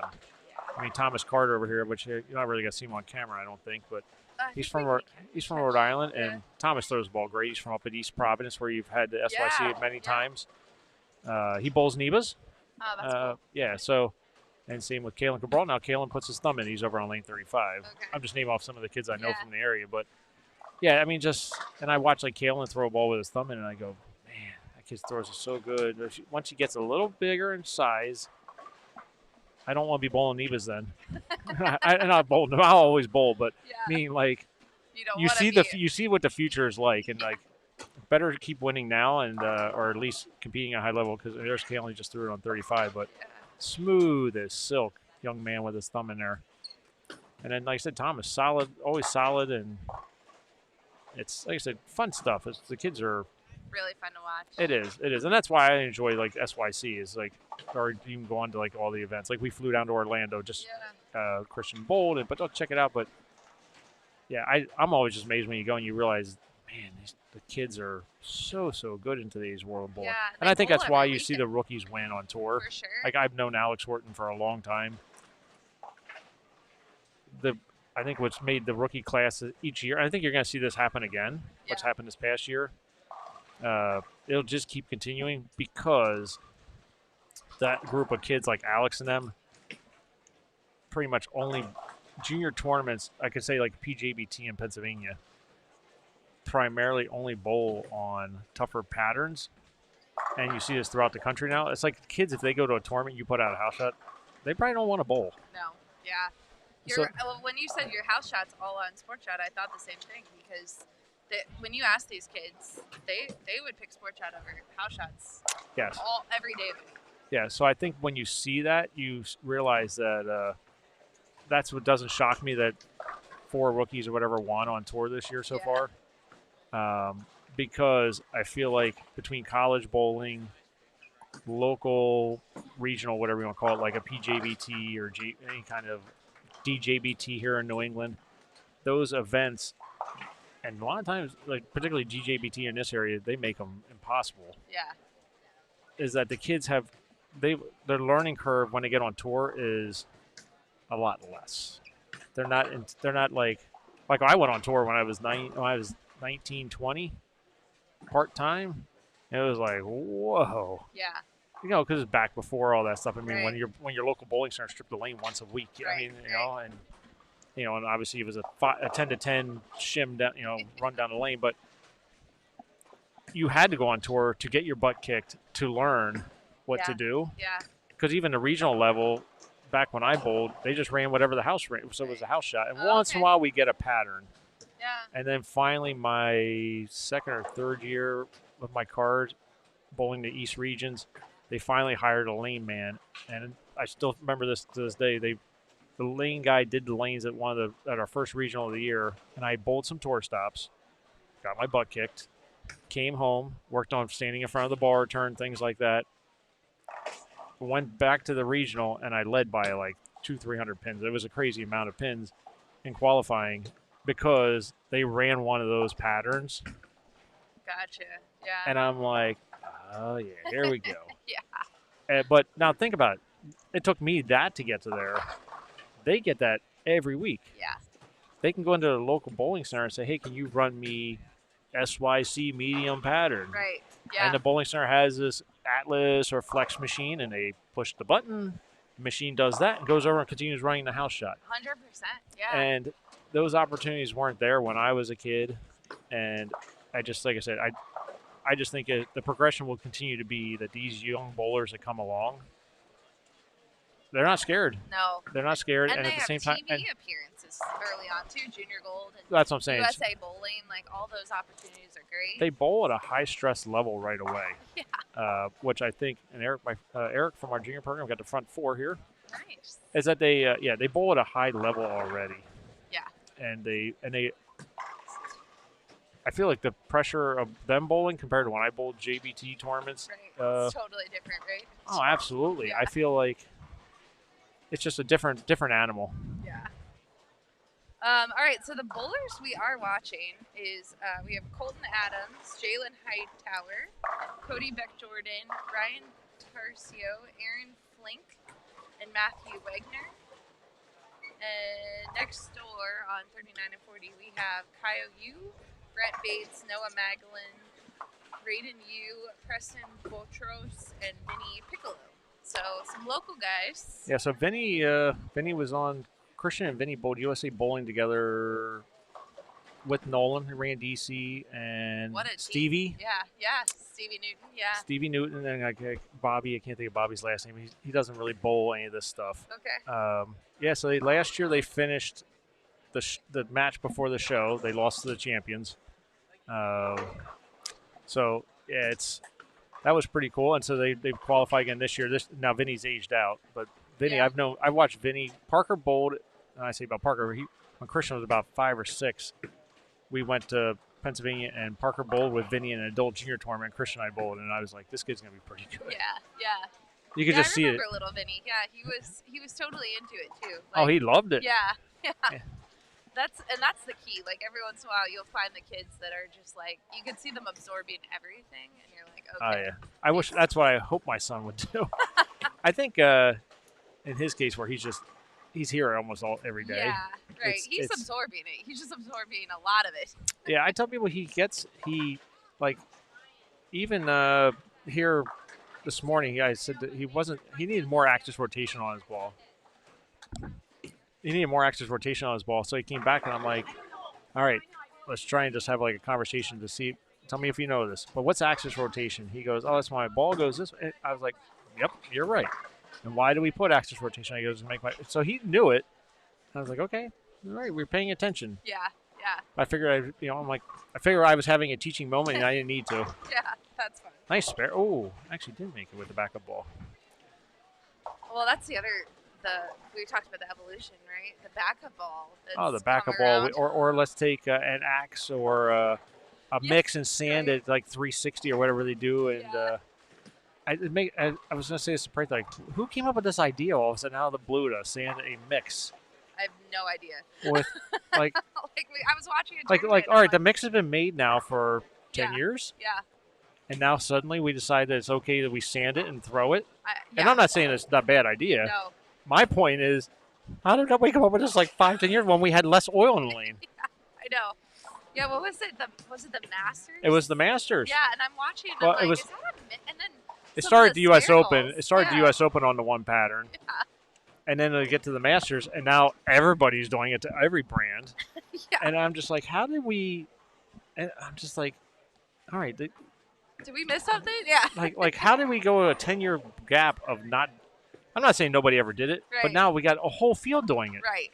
All of them. Yeah. Yeah. Not one or two guys. We got everybody, and they're going into local shops to buy them because they can't find stuff on the truck. Yeah. Right. Because the truck's not loaded with mixes, folks. No.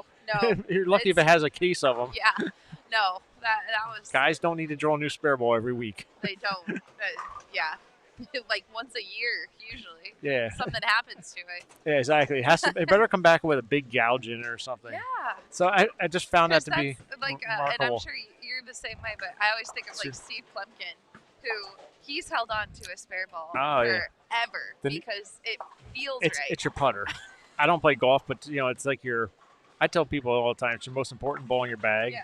So if it doesn't feel right, but yeah, I have a white mix that's probably 3-4 years old. I don't even, probably about 4. And literally when I went to go bowl the Senior World Series, I saw Tony Lanning at Ohio when I flew out there, and I'm like, I just need to ask, is that ball going to be legal do I need to draw a spare ball? Because I would have been disappointed to draw it. Yeah. He's like, no, but I'm like, okay, when I go to the Lucy, do I need to draw it? You send me the serial number, I'll let you know. Because I don't want to draw a new one. Yeah, right. I've been using this thing. Right. The hard. tape is right. Everything is perfect. Yep. It's when you have one that feels right. It's hard to switch them out. Yep. So Eric here at front 5, and I think I said this to you before. This is not a good pair of lanes. Yeah, you did. Yeah. So give us some little inside info on 30. Generally speaking, now that's not going to hook. No. I already knew that when I got. So generally speaking, that wasn't a good shot, but also 38 when you get the ball anywhere near the gutter, it does not respond very well. Okay. I know on a short pattern might be not as noticeable. There were some 2A10s. We had some 2A10s on this pair. So 37 on your ball will hook back. Okay. 37 is like a normal, fairly easy lane where, the track hooks, you have some friction off the gutter. You go to 38 and you're bowling regular house shot league, and your ball will stand up at the arrows, and you feel like, is the lane tighter, or is it because my ball hooked early? I have yet to still figure that out 30-some years later, but yeah. So when you bowl in a pattern where you really got to play outside the track, your ball will hide if you just miss it a little bit, it will just go like we just saw. Unfortunately, Eric there, we put him on the spot. Yeah. 2 bad shots there, but it's a very tricky pair. And then 39 and 40 is also a little wacky. 39 just hooks. It starts out, feels like they're the same, and it goes, 39 just blows up quickly. And 40, same thing, outside of like 5, not usually very good. That's a pretty good shot. Keep it in front of him. Yeah. So 37 just really hooks in the track. We bowl a lot of the men's leagues like to bowl down here. Like if you throw them to the other end of the house, the low end, they'll have a mutiny. Scores really drop down. So they like to bowl here. Yeah. And there are guys that they bowl in these pairs on the house shot, and they bowl like it's no big deal. And I can bowl in this pair, and I do videos on this pair, and I can no chance. I might bowl good 1 week, and then next 3 weeks feel like 620s bowling 850. Yeah, I know what that feels like. Yeah. So it's where I think I was telling you, like Anna, she went to 41 and 42. Yeah. And she comes over to me and she's like, I'm like, how's it going, Anna? She goes, I'm on 41 and 42. What do you think? I'm like, oh, did you take a big step to the left? She goes, I did. I said, well, the problem is, Anna, you're on the short pattern. It don't matter how far you move because your ball can't get over to the other side. Yeah. She goes, you're right. It hasn't gotten over there yet, and I move every shot. And we bowl, and the reason I say it is we bowl our sport league on the split side. So if you're looking at the camera, you see the wall. Yeah. We call it the new bay. That bay, every single lane is different. So we bowl sport. I like to bowl sport league there because I think it makes it more challenging. Oh, for sure. Yeah. At some point, I tell the kids when they join us, like Anna, she bowls with us, and I'll be like, if you haven't figured it out at some point, you're not really paying attention. So like usually we make the turn from one side. We move every game, like a tournament. So you flip around, you come to 41 and 2. Yeah. And automatically, usually everybody balls down, jumps left on 41, and you move left on 40. 42 also hooks, but not as much. And it's just funny. You just watch, and then you'll see like the other kids will get there or other people, and they don't move, and it's like. You hear everybody talking about it. You know what you need to do. Right. Yeah. And I say, so I always tell the kids this: when I go to 42 to 43, I play 43. One or two more boards hooked than 42. But when I go to 44, I move 7 boards right. Oh wow. No matter what pattern. Yeah. 7 boards right. And my eyes stay in the same spot. Yeah. In front of me. And then when you go to 45, 45 plays like 44, but 46 hooks more than 45. You go to 47, 48, 47. 47 is going to hook similar to 46, but 48, you get a ball right of 5, you're probably going to smack the 3-6 every time.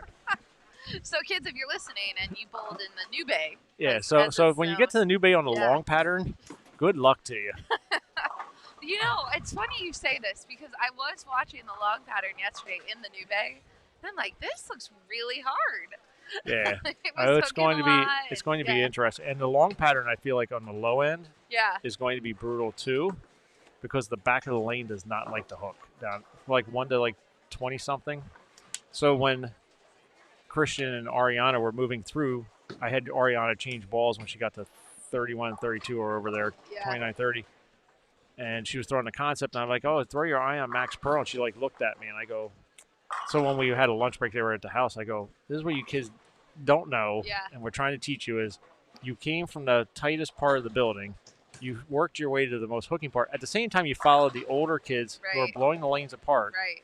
So not only you're moving to the hooking bay, the more hooking section of the building, you also are following kids that are blowing up. So at some point, you don't need to be throwing your concepts or trying to control the lane. You need to figure out how to get your ball down the lane. Yeah.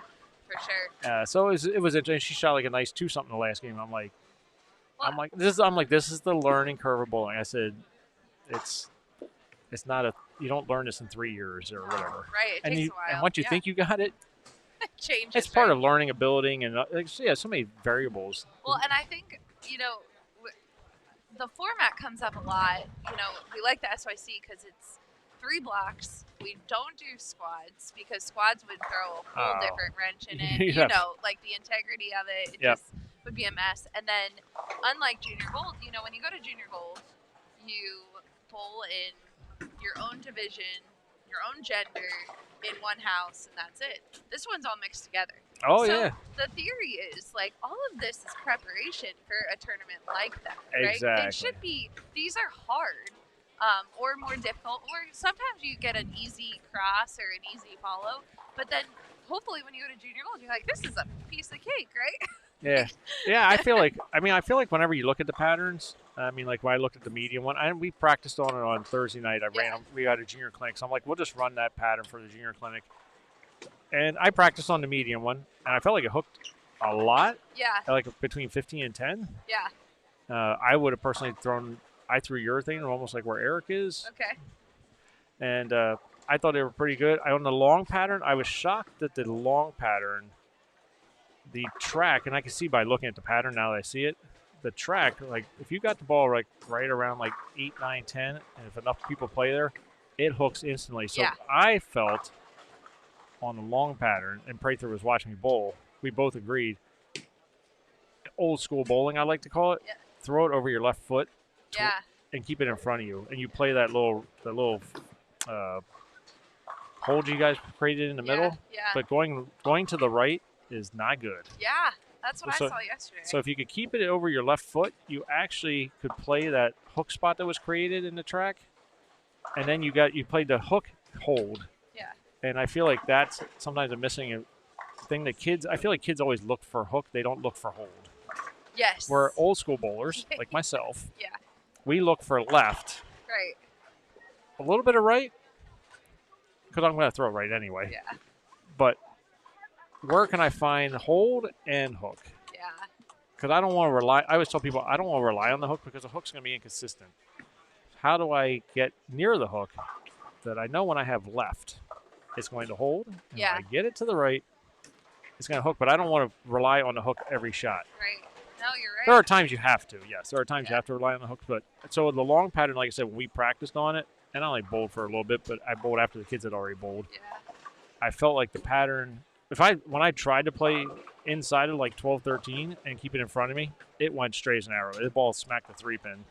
And I was like, oh my God, they're really tight in there. Yeah. But then when I moved right and got near the track, it definitely stood up, and I was like, oh, you can just jam it in off there. Anyone that's listening is getting a little sneak peek, or if they go back and listen later. Yeah, that'll be a good little tip. Yeah, so 37, you can see the track just hooked dead instantly. And he's like a little confused, like, oh, what just happened there? Yeah. Yep, that's all right, though. Good 9. Yeah. Like I said, that's how, it's even great working with like Chris Prather and those guys and how they see it. Sometimes they'll be like, hey, what do you see? And I'll be like, oh, this. I was at the World Series for the first day with Chris, and he came back at the one block, and he's like, hey, all right, so what do you see? What would you do? And I'm like, I would do this with the urethane. He did it. He bowled like a big game, but the next game he didn't have much, and he goes, what do you think? And he was talking, and he just took a ball, took a big step left, and just wheeled the lane. This is on the cheetah pattern. Yeah. And he throws like a 5-bagger, and he comes over to me. He's like, and as he comes back after each one, I go, well, I wouldn't have done that. I said, but there's a reason why you're bowling, and I'm back here. Yeah. He goes, well, the other thing wasn't really. He says, if I moved and I 2-8-10, I knew it wasn't going to work. But when it worked, I did it again. I said, you took a chance that I wouldn't have taken. Yeah. No, it's been a minute since Chris Prather's never been to an SYC. So thank you for hosting so we could get him to come out here. Yeah. Because he is requested from the kids a lot because, some of the kids that still throw traditionally, as we say, or one-handed, they look up to like a Chris Prather and Andrew Anderson. Yep. Two guys we have, yep. Yeah, those guys are awesome. And so, first of all, it's great to have him here, but I hadn't talked to him in a while, and I'm so impressed by how humble Chris Prather is. Yes, he will beat himself up. Yes, I think that's the reason why he and I get along really well. Exactly. Because we don't like to toot our own horn very much. You're not bragging. Nope. We're very much like, oh, I stank today. Yeah. Right. Not very good. I got that right again. Hook a lot. All right, make the spare. Get a nice 220 here. And, but Chris, the knowledge he has and the communication. So he and I really have created a good relationship over the last, since we've sponsored him right when he won the playoffs. And I feel like we speak a very similar language of bowling. He also teaches me, but I feel like we can, because his father is an old school bowler. Yeah. We can communicate that way. So it's been really good. It's been great for me. It's been great for our business. Eric left himself a hard And start 2-8, here. yeah. And like I said, if you don't catch the corner of it because it's not going to get there. And that's what I'm talking about. You see how it just yeah. doesn't. That lane's like just really, really hard. So And the fact- 215 Still a great score. Yeah, I mean, solid game. Not what he wanted, I'm sure. yeah, but we have Jalen Hightower here who has Yeah. a chance at 2-0. To me, on this pair, on this really hard pattern, I guess going to go left. yeah. If It's you 8 can, out of it, though. yeah, if you can get over 200, you did really well on these couple patterns down here in this corner. Yeah.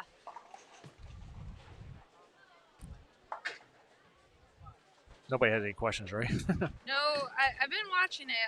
Ricky Woods wanted to say My hello. man Ricky, Yeah, we Tennessee love Ricky. I love Ricky. Ricky's the best. You want to talk about a really humble guy? Yeah, no kidding. He worked in SYC for us. too, He'll yeah. do anything for you Yeah, guys. He's been with Rotor Grip. He's been with me at Buddy's 20. I'd have to go look up in the computer system, but I'm going to say, what year are we in? 2026. So Yeah. I'm going to say 25 years. Ricky, Oh, if you want to confirm that.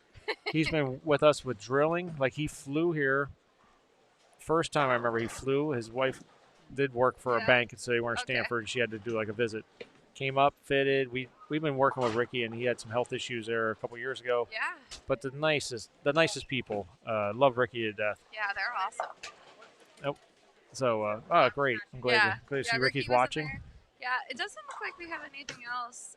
Someone did ask what game this is, and I think we're They'll tell you up game- in the left corner, so they're getting ready to go to game 4. Oh, perfect. I was off earlier. I thought it was game 3, and it was game 4. So Yeah. yeah, and I think after these guys wrap up, it looks like we might have a little break. So we'll take a little break. Yeah. We'll come back. We'll watch the striking continue. Hopefully. Yeah, Golden like here. I said, they're and I feel like they're just going to get harder because I feel like the thing is the Yeah. kids started out and they're afraid to migrate in, and now the point would probably be to make a big jump on a medium pattern is now to jump into like 25 probably Yeah. and throw a little weaker ball and just throw it toward the 3-pin. Don't try to go around the whole lane. Just try to trap the 3-pin with a little bit weaker ball here. But I feel like all of them have still stayed like right in the they're all in the track they're still. trying to stay there. Yeah, and like I said, it's easy for me to say watching, but now you can see him at third arrow with a urethane. Oh no. It's just so early. Yeah.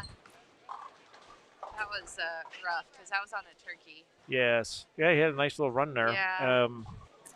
Yeah, I feel like we haven't seen any of them go left. And I don't mean left to like 30, sliding in the left gutter. The 3-pin thought that you had earlier. Yeah, right? just Like, get into like 20, 25 at the arrows and try and like soft handle. Like I think a Gremlin Tour X would be really good right now. Yeah. That ball is sneaky good. It is. I used it at the World Series on the medium pattern. Yeah. And when I say World Series, trust me, I didn't bowl the kids. I'm not that dumb.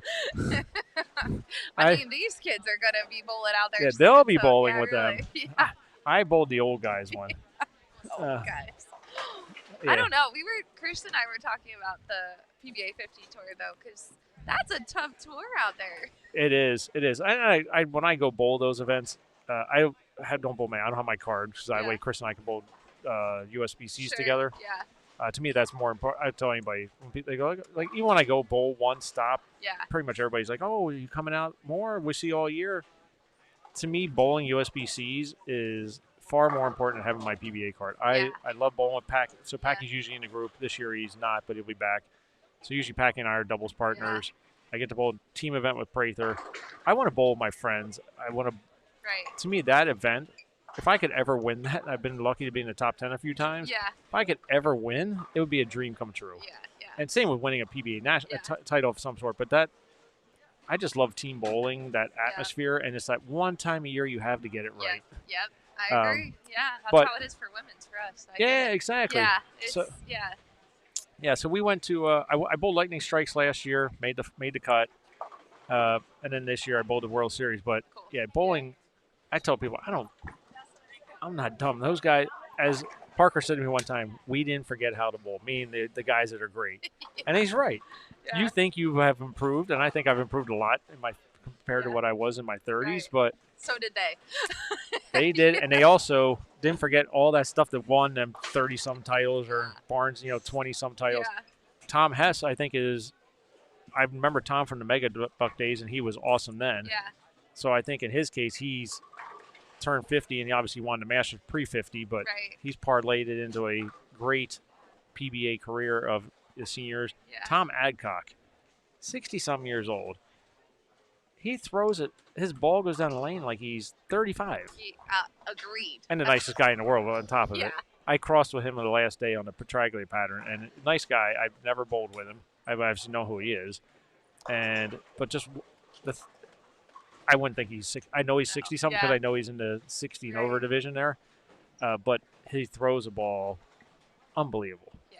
Unbelievable. So yeah, there's like that. How did Brad Angelo say to me? He said you have that core group of like 15 or so many people that they're here to win. Right. Then you have a core that's here. And he said, like, don't take us wrong, like yourself. And I said, I get it. They're here to cash. Yeah. Cash / you might be able to pop in. Right. I get it. Right. I'm 100% with that. Yeah. Then you have the others that are hoping that they can cash. Yeah. I get it. And I told him, I'm like, yeah, Brad, you're right. I don't come out here saying, man, I'm going to win. Right. Do I want to win? Absolutely. Right. That'd Who be doesn't? Yeah. Yeah, I mean, that's why I like to compete. But at the same time, I am a realist. Yeah. I used to tell people, they go, why don't you bowl on tour? Or why did you ever stop bowling on tour? I said, because I would be good for one day. They're good for 4 days. Yeah. No. I said, it's a different. It's a lifestyle. I said, so I could bowl good for one. Like the U.S. Open one year, I was second. Yeah. On the flat pattern, the old flat pattern thing. Oh yeah. Yeah. And it was a gradual drop. I stayed in the cashers, right? I got to but it was a slow, gradual drop to stay there. Yeah, like you said, I have an ego, but I don't have an ego. It's not hard to realize they're way better than me. Sure. Yeah. No, I love it. But I also like to see. I like to go bowl to see where I feel like I stand up to them, or have I improved in any way. 100%. Yeah, and a lot of these kids, some of them will go straight on to tour. Some of them will go to college. Some of them will get jobs. And the key is, like, you can always go bowl. Like, you can bowl the Masters. You can bowl regional, pop in. There's weekend warriors. Chris and I were talking earlier about, like, a PJ Haggerty type guy, right? Exceptional player. Exceptional regional. Right. He bowls whatever those other things you guys have out there. Yeah. The champion. There's another scratch thing out your way that there's Storm sponsors. Oh, yeah. We have the Northwest Tour and then, like, the Championship Bowl. That one. Yeah. So, I've thought about trying to pop out to one of those one time. I'm like, it'd be cool to go bowl that. Yeah, for sure. But my point is, PJ's bowling all that stuff. Oh, yeah. He's a weekend warrior. Exactly. And he has a great job, so he's not going to leave that behind and go out on tour. But, he might pop out on the PBA 50 tour. And they're coming. Yeah. I mean, there's guys I know that are coming, and I'm like, phew. I couldn't beat them when I was younger. Right. I mean, he's got some time, but they keep coming every year. They keep getting older. Mike Machuga this year. Yeah, yeah, makes the show. And I bowled next to him on the Petraglia, and I'm just sitting there watching. I go, God, he's still so good. Yeah, man. We all were like, how do you know you're not going to make a show because he didn't have the shirts? We're like, you can make a show at when any he point. wore his shirts during qualifying, I'm like, how's nobody stopping him? Yeah. I'm like looking, I'm like, man, there's a lot of logos there that I don't think are being paid for. Yeah. But it was all right. I mean, nobody's saying. But then when he made the thing, I saw his post about Jersey. But no, it's you have a guy like him just pops out this year. You have There'll be more. Yeah. You still Andres Gomez is one of my favorite releases. He's leading the Senior U.S. Open. I just looked. Oh, good. Okay, cool. I hadn't looked today, but yeah. And a super nice guy on top of it again. Nice. Yeah. But yeah, I mean, Andres, like I bowled next to him, same thing on the Petraglia, and Chris and I were just talking about it. Chris was, I guess, describing Andres' game a little bit to somebody, and I go, yep, the slow. I mean, I look up at his ball speed, he's like 3 miles or less than mine. He's like 13, like not fast, but the slow grab. Oh, it's so. The fan, and he's bowled that way since the Mega Buck. Luckily, a lot of these guys that, if they didn't have their card, we all bowled Mega Bucks together when the high rollers were like the big thing, and so it's just neat to see. Or still be involved. You can still go bowl and still see these guys, Chad Nelsons and these guys that I grew up bowling with. And now we're in the 50s and we still get to compete together. I feel like when you bowl the senior tour, Nicholas, make your spare, buddy. All right. One of my juniors. Yeah. Nicholas is only bowling 2 years. Oh, wow. And he puts a lot of work in. Yeah, I would not have guessed that. 2 years there. Yeah. I think it's great when you probably have heard this, the senior tour is like more relaxed. Yes. Everybody's competitive. Yep. But it's more like the storytelling. Yeah. I've heard about the barbecues, the famous you're just reminiscing about like team challenge days, all these things you used to do, the high roller days. because a lot of us all bowled the high rollers. For sure. Yeah. And it's just really cool, like just to sit back and be like, hey, we're all together again. Yeah. It is fun. Like we at the World Series, we would go to lunch because you had a couple hour lunch break, and we would just a lot of storytelling. Yeah. Well, thanks for bringing Yeah. us to Connecticut. Thanks for you Absolutely. Buddies added some scholarship money Yeah, absolutely. into the event. The kids thank you. We thank you. We but love supporting bowling, so we love it. Well, it's as you guys do, obviously. for sure. Yeah, no.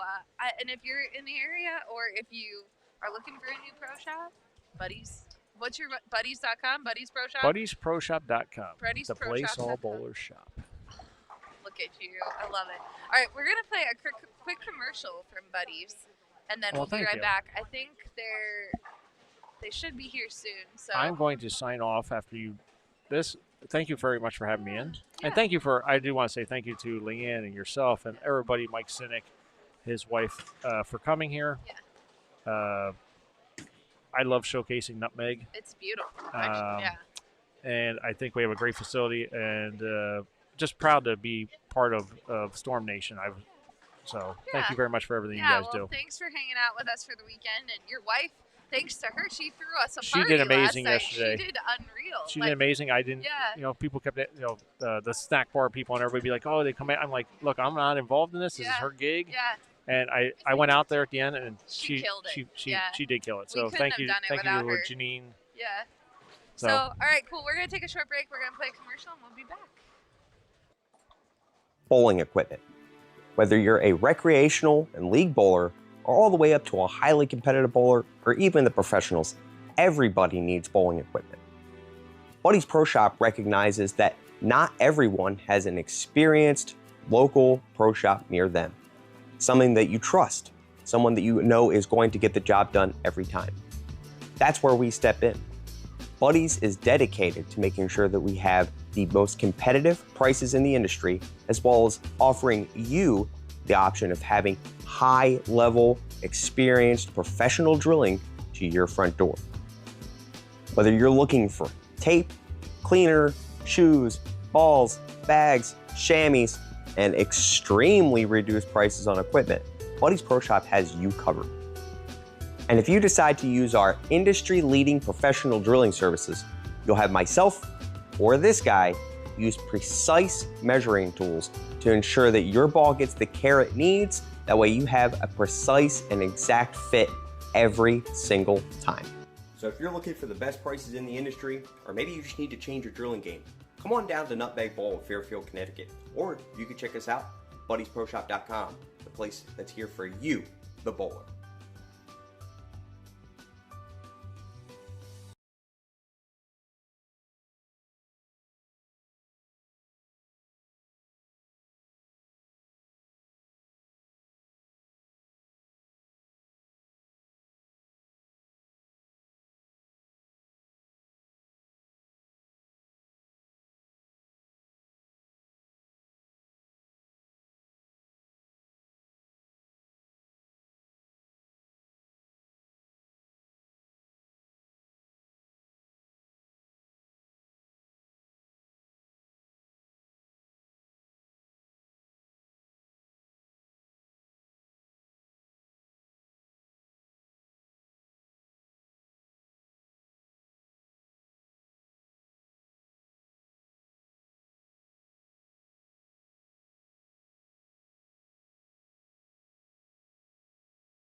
Am I super, Chris, super we've loud? been talking for a long time and no one's heard us. Oh, really?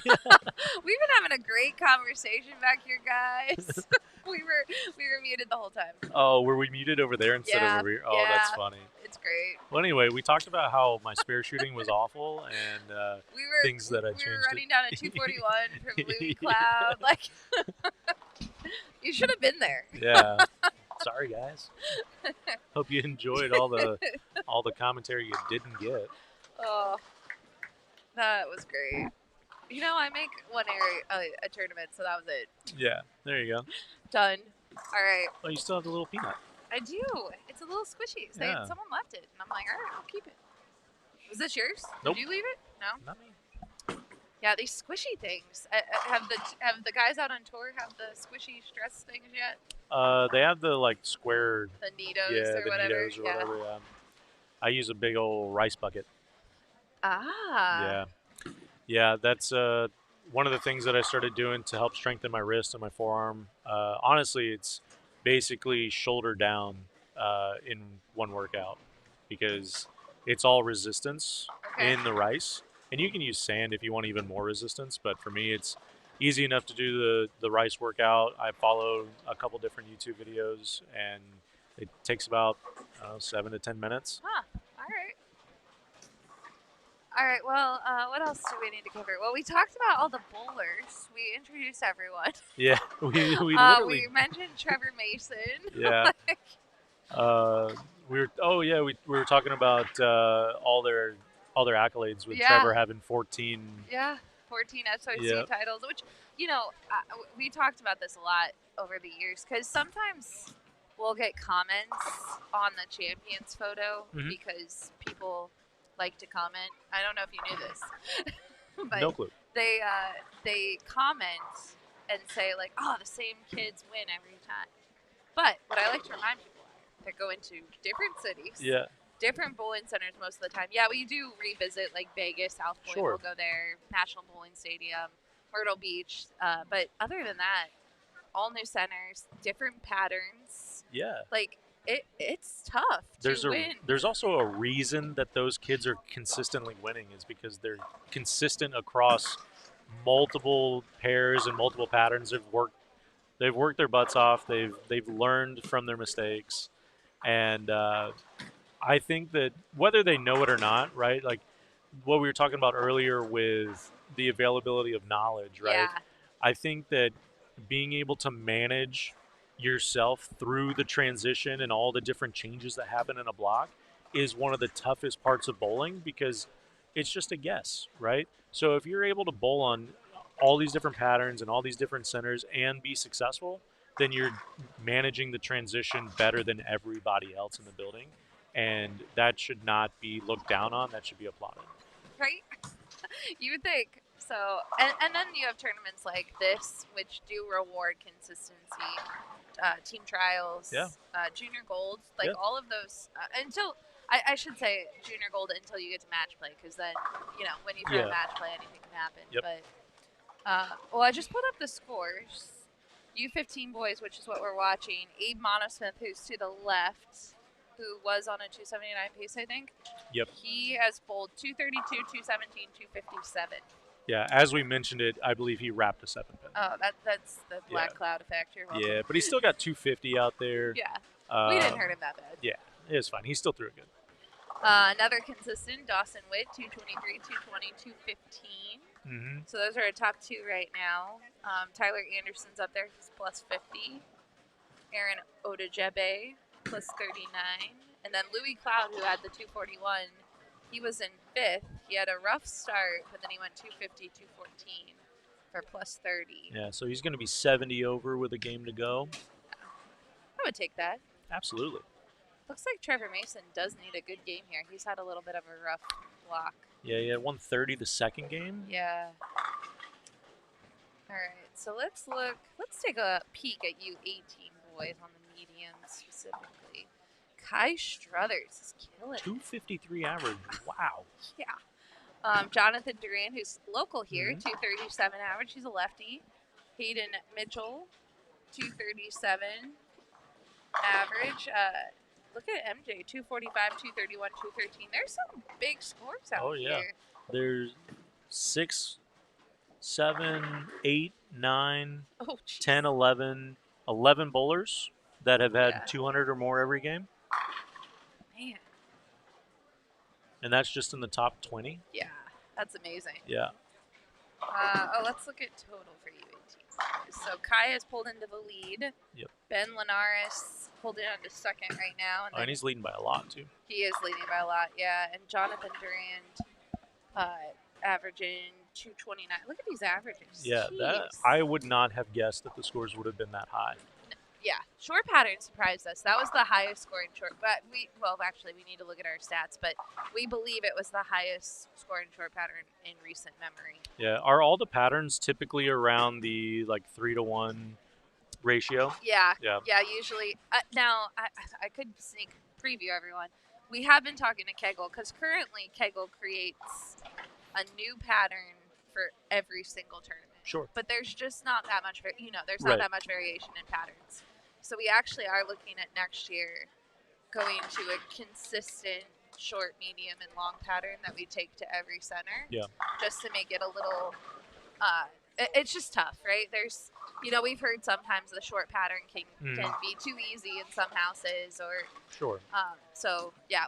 But we're still working through that, and it's not totally decided, and we'll announce that at the end of the year. But yeah. The other thing that you could do is change the oils as well. The oils that you use with the KEGEL machine, they obviously have so many different variations of oil. And one of the things that Sean Ryan did for tour was go through and figure out what the viscosities of all the different oils that we were using are. And he also tracked which bowling balls rolled the best on those different viscosities. Because, if you think of it this way, one of the oils that we bowled on was Terrain, which is super, super thick. It's I think it's like a 70 viscosity or something like that. And then, for example, Fire and Ice are the two probably most common ones. Yeah. They're around 40 viscosity. Okay. And then you can get as low as I think Prodigy. That might not be the KEGEL version, but there's one that gets down to 22 viscosity, which is basically like water. Right. And so if you think of the thick oils being like mud, it helps your ball slow down automatically. Yeah. And the ball, you would think, would get down the lane easier because it's, you're using a more there's more barrier between the ball and the lane, but it's actually acting as if you're trying to drive a car through mud, and it's slowing it down and making it hook earlier. Whereas on the thinner side, it's like ice, and it's just pushing the ball down the lane. So there's a lot of times where you can track it on tour as well. Oh, what kind of oil are they using? Oh, they're using ice. So the guys that typically throw it pretty hard aren't really bowling that well, right? Because their oil's carrying down faster, and they're not getting their ball to hook anymore. So then you can transfer over to the Fire oil, which doesn't really move down the lane that much. It actually feels like it kind of evaporates off the lane, and those people that typically throw it a little firmer tend to bowl a little bit better. Yeah. So what Chris just said is a whole nother level of your game, but it is something that we encourage the kids. We had a kid. I don't know if he's bowled on the national tour yet. Carter Street. He goes to Wichita though. Yeah. Junior Team USA bowler, pretty good. Yeah. I remember he used to bowl SYCs. He won a couple. I don't remember how many titles, but I remember he came to an event once, and it was the first time ever that a kid had looked up the topography chart for the center. Yeah. He had researched which centers hosted big events. That's awesome. And so he knew, he's like, I'm going to go look it up. And then he had it. He printed it out. He brought it to the event, and he showed me. And I'm like, dude, you're ahead of it already. Yeah, that's so smart. Right. And so I think the kids, we encourage kids that are advancing, right? You've got your fundamentals. Your physical game's really good. Ask the bowling center, what oil do they use? Yep. Start tracking what oil you bowl, well on, right? What oil machine are they using? Because that matters too, right? What type of lanes? Like, we know these are HPLs this weekend, right? Maybe you don't bowl well on HPLs yet, and you need to practice on those. So all of this stuff is just part of the game, right? Exactly. In golf, you study the greens, but in bowling, you have to study the lanes. Yeah, and I will say the worst part about it is you don't know what to do until you've struggled on it, right? Yeah. And you can't make adjustments until after you've competed on it. So if you've never seen it before, it's like, it's kind of a guess, right? But there is enough information out there to where you can at least have a little bit of a game plan. Because when it comes to like the different oils and even like different lane surfaces, right? Like it's not so different now because very few bowling centers have newer lane surfaces. Yeah. Most all of them are pretty well used. A lot of league bowling, a lot of open play. 100%. Yeah. But when it comes to different oils, like that dictates like what kind of bowling balls I'm going to throw. Like if I'm going to a really thick oil like terrain, I'm not going to throw a bowling ball that flares a whole lot.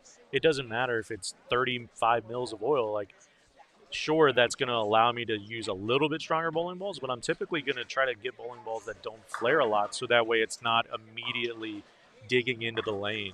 Yeah. I need it to kind of get it through that initial, sludge and try to save some of that energy for down lane. But then just on the other side, like we would always talk about like, oh, we're using Formula 20 whatever on tour when we use Brunswick machine.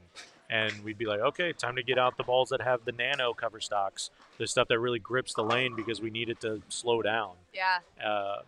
And we would design our arsenals on tour based off of just the oil. Well, and if you are bowling a lot of tournaments and it's not making sense, right? You're using the balls that should work. Go to the oil, right? Yeah. Think of the oil because that could be what you're missing, right? Absolutely. Yeah. And it's the thing that people struggle with the most because you can't see it, right? And you can't feel it. You have to visualize where it is on the lane. Right. So if you don't really know like how to visualize that, the easiest thing you can do is get down eye level to the lane and see where the lines are. And a lot of places like here, where the lane surface hooks quite a bit, you can actually see the lines going down the lane from the foul line. And you can just see like, oh, okay, like I see the furthest line left is going through 17, right? You can adjust off of that to just say like, all right, like I know how far right to get it and I know how far left I need to be. And you can judge the angle off of that. And then it's about getting the right ball with the right amount of rotation on it. Yeah. And kids at home, like an event like Junior Golds, they're going to bring in their own machines, probably their own oil. PBA events, they're doing that. But if you're just going to a local tournament or even the SYC, we currently don't bring in our own oil. We use whatever they have. You can call the bowling center. Absolutely. There's no like rule that says you can't. So if you call and ask, like, maybe ask for a mechanic or ask for someone that might know, and ask them, what lane machine do you use? What's the lane surface? What oil do you use? And I know these kids don't like to pick up the phone, but 3 questions is pretty useful. And Absolutely. I mean, even for myself, like if I'm going to a regional, if I don't call ahead, the first thing I ask, because if I'm going to a regional, I'm probably driving. Right. The first thing I ask is, what kind of oil are we using? Right. I can see what the lane machine is. They don't hide that. Right. I can see what kind of lane surface we're on, but that is literally the first thing I'm asking is what kind of oil are we using? I love it. Just more things, kids. If you thought you had it all figured out. Chris, we're entering the last game. Yep. We're number 10. I'm going to get our next pair keyed up so we can introduce some bowlers.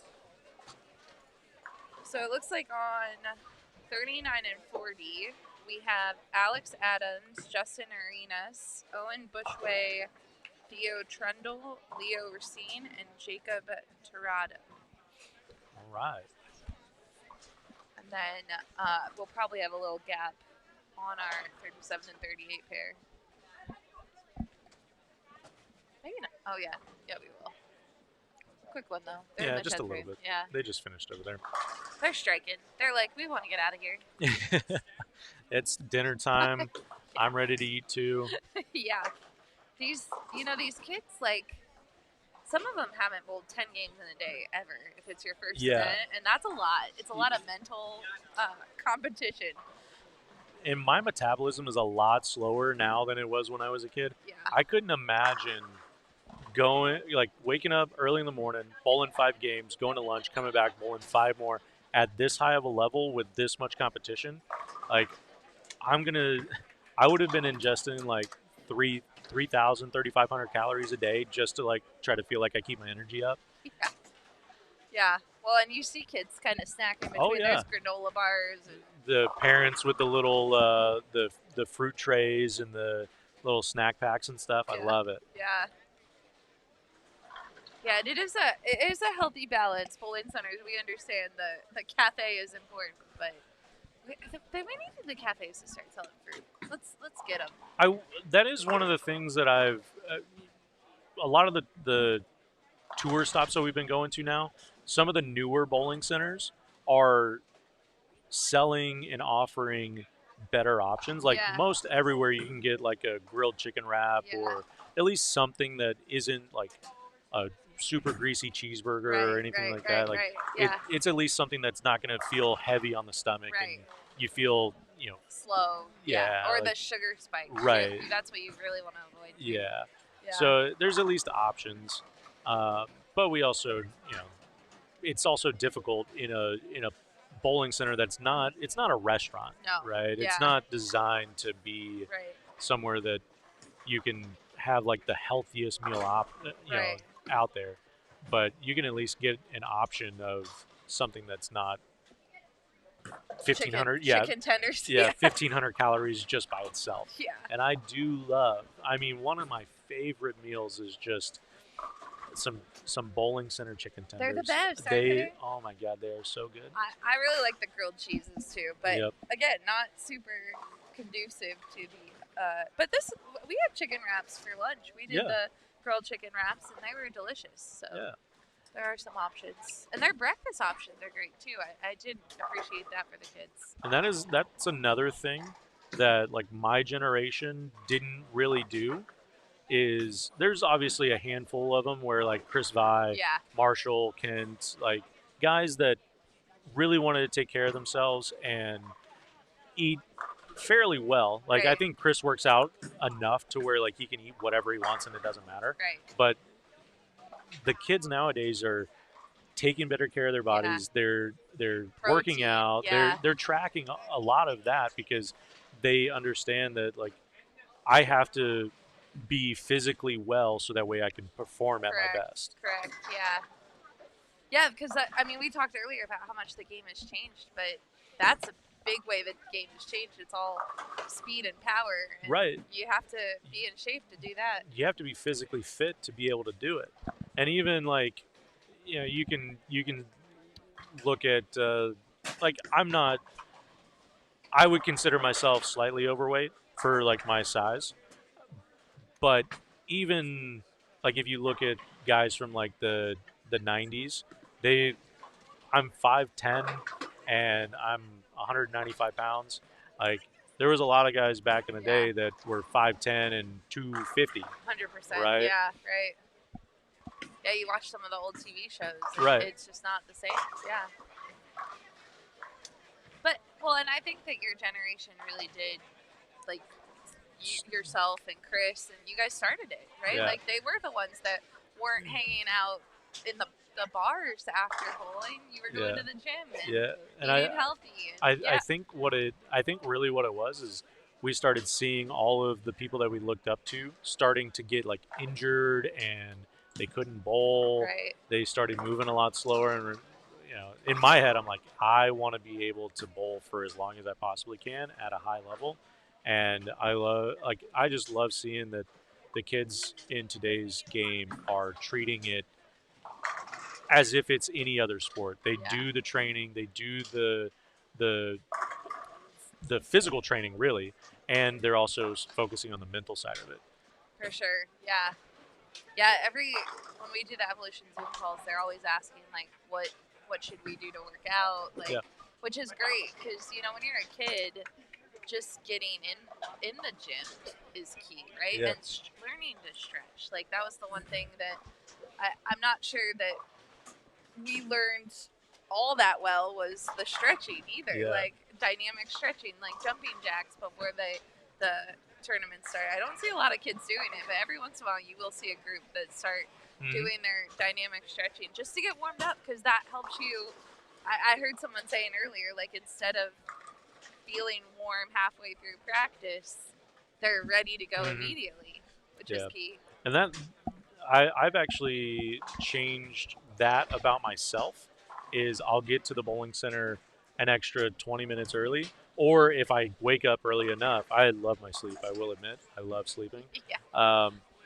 But if I wake up early enough and get out of bed, I'll warm up at my hotel or in the B&B just because, like, for myself, it does take me, like, a while to actually throw a full shot. If I'm wasting the first 3-4 minutes of practice, we only get 10. Yeah. Like, if I'm wasting half of my practice just trying to get loose, like, and I don't throw my first full speed shot until 3 minutes left of practice, like I've wasted all that time. Yeah. And yeah, you really can't see what the ball's doing. Yeah. And on top of that, I can't break the pair down True. for myself Right. to try to bowl as high a score as I possibly can. Yeah. So like, and that's another huge thing staying with Chris and Darren is both of them are very like, let's get ready to bowl, let's prep, let's stretch, let's take care of ourselves. That's been very instrumental in just my back half of the season and being successful because like you said, I feel ready to bowl when it's time to bowl. Which is I'm great, I'm not trying to like, you know what, hands a little tight, form's a little tight. I gotta loosen that up. I'm already ready to go, and I'm not throwing full shots, but I'm throwing like 60%ers. Yeah. Just as we start, whereas before it was quite literally just dumping it onto the lane, Right, like it's right. going 8 miles an hour. Absolutely. Yeah, Darren was joking with us one time, but it wasn't really a joke. He came to Storm and he was doing some videos, and he's like, I have like a 30-minute warm up. Yeah. And we're like, no, you don't. He has a He 30-minute does. warm up. Yeah. I'm like, oh my gosh. He's like, it's and it has evolved over time, but it's the best way to take care of yourself. All right, so we do have some new bowlers. We got Jake Lau, Cameron Morton, Steven Onicello, Mel Sim, Eli Ankner, and Jameer Campbell. And Eli is up. Eli has gotten tall over the years. Yeah. He's a tall one. It's always kind of funny to you meet a kid and then you see him a year or two later and he's a foot taller, and it's like, kid, go play another sport. You're 6'4". Right. Have you heard of basketball? Yeah. But the great part about bowling is that you don't have to be the most athletic. Obviously, athleticism helps. Right. But you don't have to be the most athletic person to be great at bowling. Right. Whereas all the other sports, you need to have like elite athleticism. Absolutely, yeah. Yeah, and the rosters are tight on bowling, but some of the like basketball teams and volleyball teams, soccer teams, like not all of them take a lot of players, so. Everyone's accepted in the bowling world. It is, yeah. MJ just throws it so good. He does. Yeah.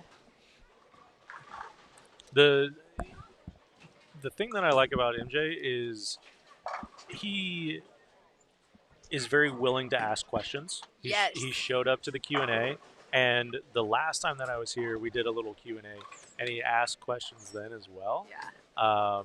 He's the first on our Evolution Zoom calls to ask a question, too. Yeah. And he will not, like, we give the kids the option, because we know every kid's different. You can either type it in the chat, or you can raise your hand and get called on.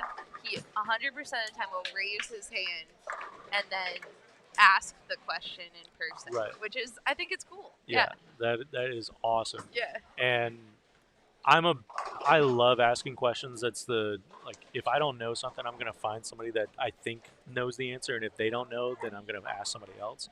So the fact that a young man like MJ is just so willing to be like, I don't know this.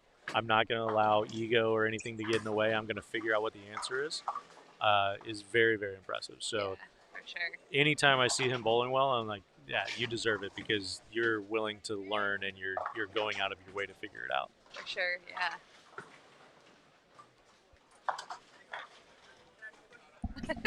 See? Yeah, he just came up to the booth and he said, Chris, can I ask you a question?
I low-key wanted them to hear that, but it's all right. Sorry. No, you're fine. MJ just came over and asked me like what I would do in this situation, and I've only watched him throw one shot, but he said he just bowled 140, so he was coming over to ask like, what would you do? Like, how would you play him? So we're gonna see what happens. He just two-pinned with this hyperdrive pearl, so I told him I was like, don't move left or right, just feel like you're giving it time to hook because there's been a bunch of urethane go down the lane. Yeah. So just see what happens. If this four pins, I'm literally talking it into existence because I told him I was like, it might four pin, which is fine. Right. At least it's reading the lane and you can move left off of it. So we'll see what happens. It could get six to the middle. I have no idea. Yeah. And for anyone at home watching or listening, the players are totally accessible. Uh-oh. Like, oh dear. Whoa. Hey, but look at that. Honestly, I thought that was missing the head pin to the right. Yeah. So. Yeah. But if you see a player at an SYC, feel free to go and ask them. Like, dude, I love hey, answering questions. What would you do if you were me? And you might, like you did, you might have follow up for questions for him, and might have to see him throw a couple shots. But don't feel like you can't talk to them. That is probably my favorite thing, is answering people's questions. Like, if you're curious about anything, it doesn't matter if it's just about me as a person or bowling in general. Like, I love trying to help people get better. And I, like, when I was injured, I was like, all right, what can I do to, like, if I don't heal it, all this other stuff. So I started like trying to figure out like, how could I help people? How could I become a coach? How can I, become a ball rep? That honestly, becoming a ball rep, not really an option for me, because I would if I got talked to like some of the players talk to ball reps, we'd be fighting. Yeah. I think they've seen that on Board to Bowl. If they've watched an episode, they understand what you mean. Yeah, if you haven't watched it, like, you'll get it. You'll understand. Yeah. But yeah, so it's when we do these Q&As, like, I'll also, like, I'd tell them off the rip, like, if Leanne wasn't up there asking questions, I would have just picked up a chair, sat right there on the approach, and I would have been like, I am willing to sit here in awkward silence with all of you until someone asks a question, because it does not bother me at all. Which, if you've been, we've had some Q&As where there has been no questions, and that's good. Yeah, that's great. 'Cause and I'm very eventually they'll come around. Yeah, and the other thing that I like to do is if the kids don't ask questions, I know the parents will because I'm closer to their age. They I know. Isn't it scary? When did that I happen? know, right? When did we get closer Like- to the parents' age? I mean, you are going to be a parent, so. Like there's a couple of the kids here that like I think they're either here with their mom or their dad or whatever. But I'm looking at them like we are the same age. Like we graduated high school at the same time.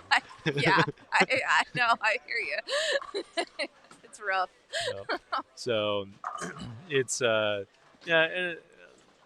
but the parents don't have that like social anxiety. No, they So don't, they're yeah. much more willing to just ask a question. And I feel like our generation of parents are cool. Like, we're Yeah. cool kids. We'll keep telling you we're cool, so don't worry. Yeah, I can't wait for my daughter to start listening to. Oh, get out! Ooh, that's so close. I think that lane might just be a little bit tighter. Yeah. But I can't wait for my daughter to start listening to like 90s rock and some punk rock and stuff, and we're just gonna be jamming out together. And she's all her little friends are gonna be like, "Why do you listen to that?" There's a TikTok video of a mom that her son is in the back seat and they are listening to all the early 2000s. I'm like, this is fantastic. Yep. Like, that's what you should be doing right now. Yep. Yeah.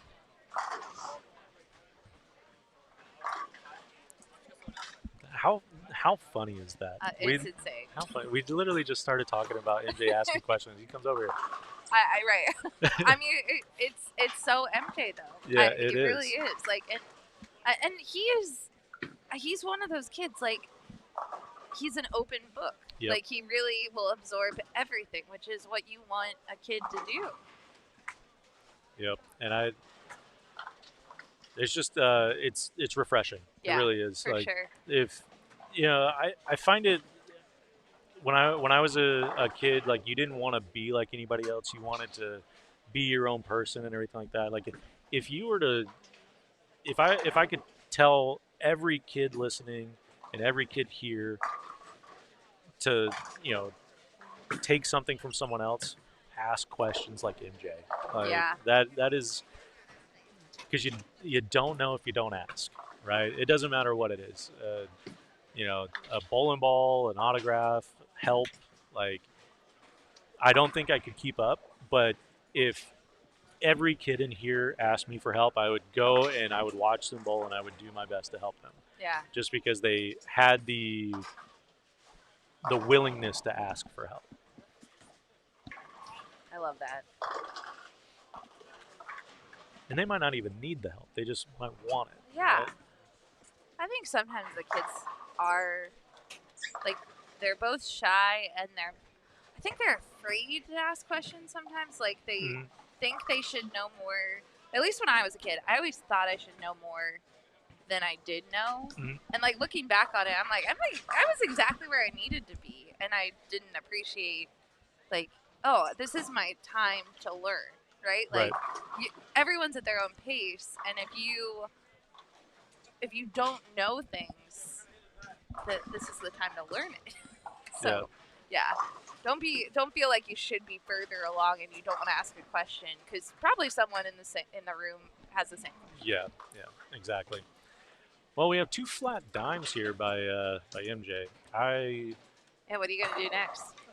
If it was me bowling, I would throw a symmetrical ball. Okay. Just because the asymmetry looks like it's making it go kind of forward. The first one, the one in the third frame over here on the right, he got right super quick, so it really stood up. It got high enough on the headpin. This one kind of like, you could see it like want to pick up, and then it just kind of quit. So that's what I would change. I haven't watched this Bionic go down the lane at all, but obviously our games are totally different. Right. But if it was me, I would throw a Bionic just because I think that it's one of the best balls we've made. Yeah. We were just talking about that. I think you should throw a symmetrical ball because the asymmetry is making it go forward. I didn't get to watch the Bionic go down the lane, but do you have something that's like in that same range of hyperdrive, or because the other option would be a little bit more rotation, still that same slow ball speed with the Bionic, but just a little bit more rotation because it has that hybrid or whatever. I don't think you need to get steeper because I honestly think that the only reason it hooked on the right lane that first time was because it's so responsive, and as soon as you got it down the lane, that asymmetry took over and it made it go really forward, right? So what other symmetrical ball do you have? Yeah. So what balls do you have? Nah, that's too clean.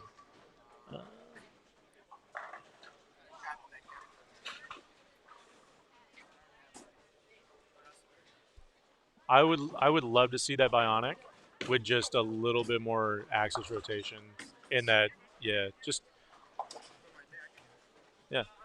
yeah. You did just bowl 140, so what do you have to lose? Yeah, exactly. Yeah. All right, he's gonna switch to the Bionic, add a little bit of axis rotation, see if we can get it to hook in all the oil down lane here. Jameer here is having a really great game. Yeah, I got you. And I talk about it, and then he misses the head pin. So Hey, it happens. I joke that really you want me to not see your string of strikes, so I don't talk about it. Like you just want to be under the radar. Yeah, this honestly could do one of two things. It could look amazing, or it could look just a little bit smoother. There we go. Look at that. That looks pretty good. Yeah. Yeah.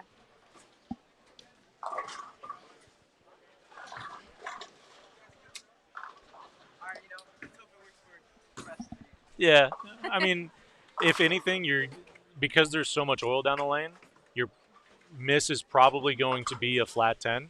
But with that added rotation, it's going to save a little bit more energy to try to get that 6 off the wall like on that shot. As long as your ball speed is good, it should roll off of it every single time. It'll just be whether or not the 10 falls, honestly. But when you see that, like, that's how I switch from, like, asim to symmetric. Like, if my symmetric ball starts like half tenning or just feeling like it's getting too far down the lane, I'll go to an asymmetric ball because those balls naturally want to start reading the lane faster. And then let's say you go to that asymmetric ball and it looks really, really good, and then all of a sudden it starts flat tenning again.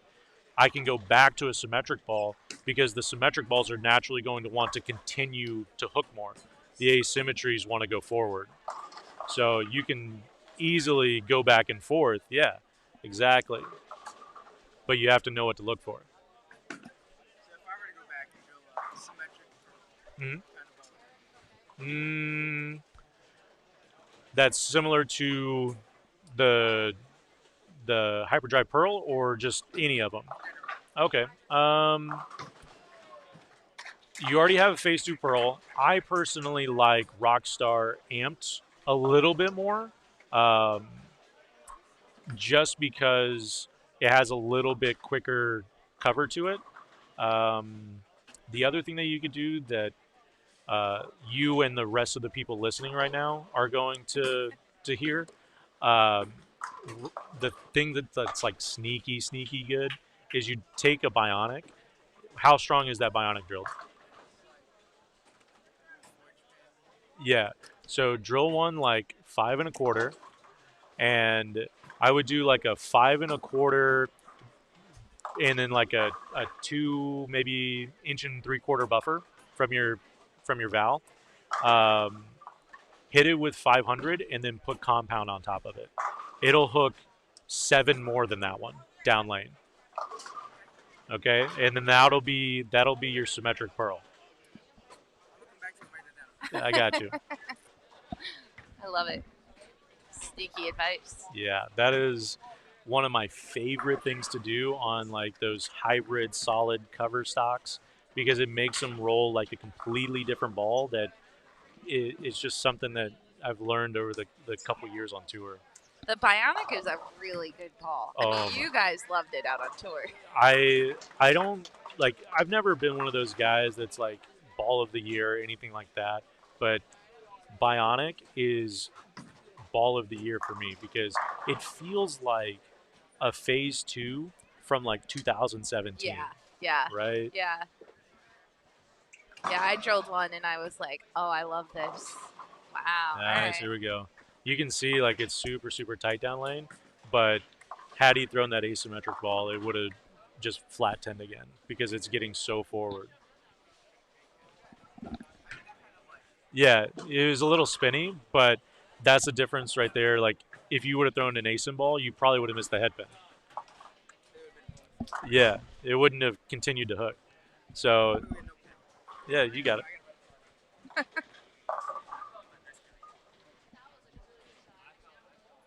See, kids and parents, ask questions. We just helped MJ significantly. Right. In my opinion. And now he's gonna take some notes. He's gonna take notes, people. go back, right? Like, I love that. He's like, I need to go get a pen and write it down. Yep.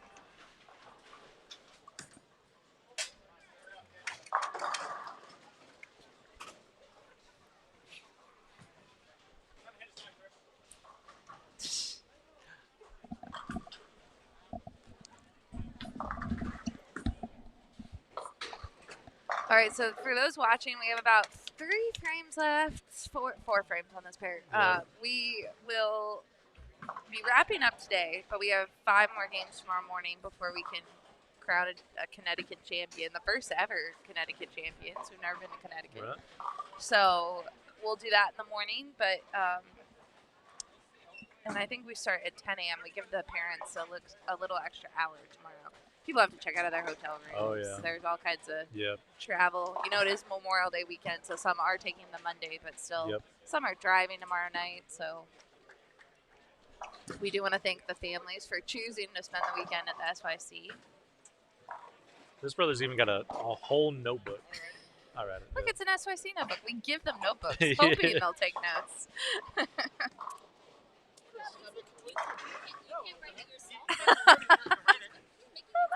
No, I told him I would. If I didn't have Blair to allow me to ask him, Yeah.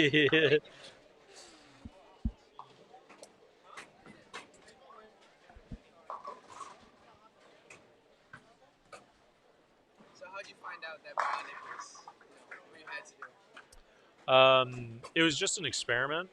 I had drilled one on tour to be a weaker version of the one that I liked because I have one that's pretty much exactly like yours. It's a 4x2, and it just as I move left, it's still really good, but it forces me to have too much rotation for the angles that I'm trying to play. So I drilled a weaker one, and it just it read just a couple feet too early. So I was like, let me just throw some shine on it. And now it's like as soon as I move left of 20 and I feel like they're a little tight down lane, this ball just curves and it just keeps curving. It like the go-to for me. Yeah. So Jake gets one to go. Jake Lau is actually a freshman at Shrine University. He has one of those awesome birthdays where you can bowl an extra year because you turn 18 after August. So he has the college experience and gets to come out and tackle some SYCs.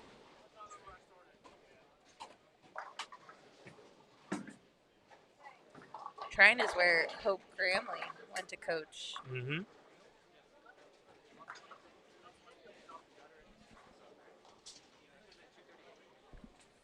Would you ever coach college? Would that be on your?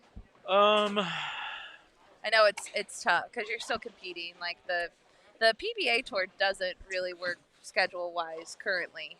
Yeah, I think there we go. Nice. I think that I would be. Yeah, man. I would be too nervous. Absolutely. Too nervous to like break a child's spirit, kind of like, because I'm very blunt. Yeah, so is Sean Ryan, though. He's going. Yeah, but I love Sean Ryan. yeah, Sean, if you're watching, he knows. He is very, very blunt. Yeah. But he's also not worried about hurting somebody's feelings. Yeah, right? true. Yeah. I Yeah, am. gotcha. And I think that's the difference is like, I would say it respectfully, right? Like if somebody's like working on something, I'd be like, all right, let's focus a little bit more because these haven't been what we're looking for. Right. And then if someone walks off the approach and is like, wow, that I could feel the difference, I would be like, it was better, but it still wasn't what we were looking for. Like in my head, if I heard that as a kid, I'd be like, all right, well, I'm not good enough. Like I just can't do it. Yeah. Like, but that, it would take some work on my end to be able to word things in a way that is both constructive but also straightforward. Gotcha. Right? Yeah, that makes sense. Because how I talk to myself is honestly how I talk to other people. That conversation that I just had with MJ, I do wish that the original one. Yeah. Sorry. Like no, you're fine. You're fine.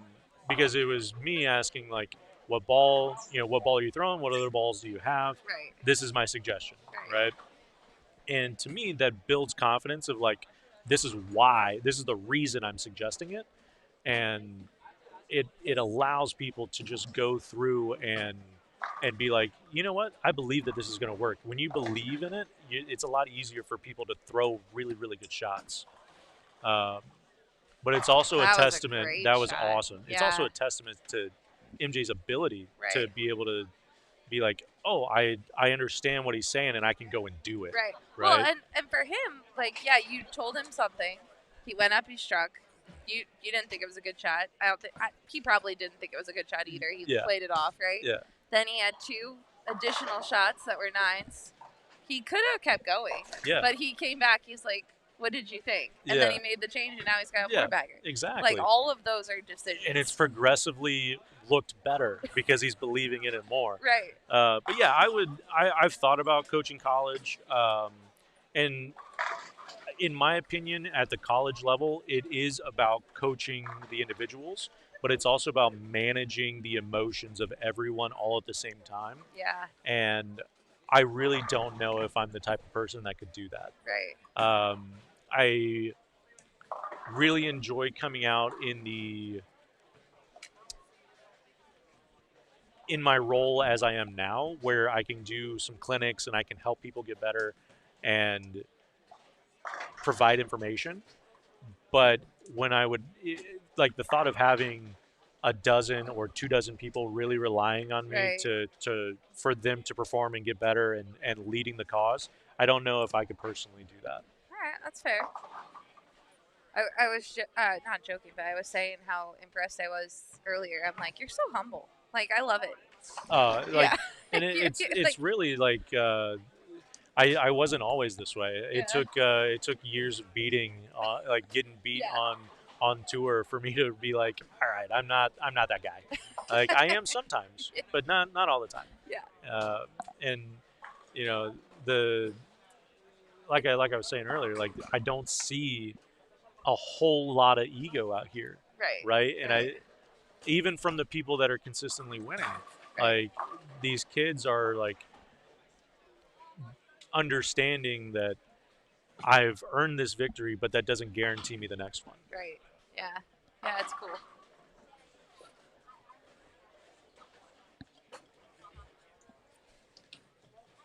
I'm also going to thank MJ for making me look good. There you go. Yeah.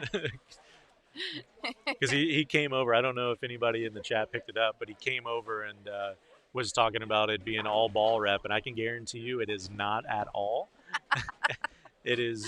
Yeah. It is simply a conversation of like, this is what I think, and it's totally up to the bowler. 100%. Oh no, 100%. Oh, yeah. That was rough. Yeah, and that just wasn't enough angle. Yeah. To your point, totally. Like the bowler has to be open to it, right? Because even on tour, I've heard some of the reps will tell us like, there's just some bowlers that it doesn't matter what you tell them, it's not going to work because they just never sign on to the thought of it. They have to get to it. Like, And you see that with kids. Like, it was funny. We were talking about Christian earlier, and I'm not picking on you, Christian. That's firm. But Christian Forey was bowling, and he was He threw it 100. he pointed to himself. He knew. But Christian was kind of getting a little toot going, Yeah. like you will when you're under 15, Absolutely. right? And so Chris had mentioned a ball change. Christian Didn't want to do it. did not want to do it. Zero chance he wanted to throw it. Right. And so then he goes up and it doesn't work. And he goes up again, doesn't work. Then he takes it off like it's a ball. That's the problem. Yeah. It's like when Chris is in the booth, he's like, yeah, that's great. we went back to the other ball. Yep. And that whenever one of the things that I do truly believe is, like, from a parent side of it, if you're helping your child, it has to be a suggestion. It can't be a do this. Right? Because if they're going to feel so much more gratification towards you for the help, and also satisfaction in their ability to figure it out if they feel like they got there on their own, right? And if it's a suggestion, you're working together, right? If you're telling them what to do, it's a player coach scenario instead of a parent helping their son or daughter, and it can be a combative experience, right? 100%, yeah. So 225 on a game that, like, starting out, like, he would have had to have thrown in some really, really good shots to get to that. So but moving forward, at least he's going to have that knowledge to be like, hey, when it gets tight down lane, I can just throw the ball slower, add some rotation. Right. Cameron here getting a little hit there for a double. That was pretty big for him, actually. Bowling 230 this last game. He's been he has been chirping at me a little bit, and I'm like, brother, you're bowling 240. Why do you need help? Yeah. He's good. Yeah, he is good. Yeah, all these guys, we had some inopportune splits, but this was a solid end. Absolutely, yeah. And what Chris was saying earlier about the pair not being that easy, it really hasn't been. Yeah. So all of these kids bowling these good scores on it, a little bit of a testament to them. 238. Mm-hmm. Going to be the high game on the pair. Yeah. He doesn't seem very happy about it. What was other games, though? Let's look.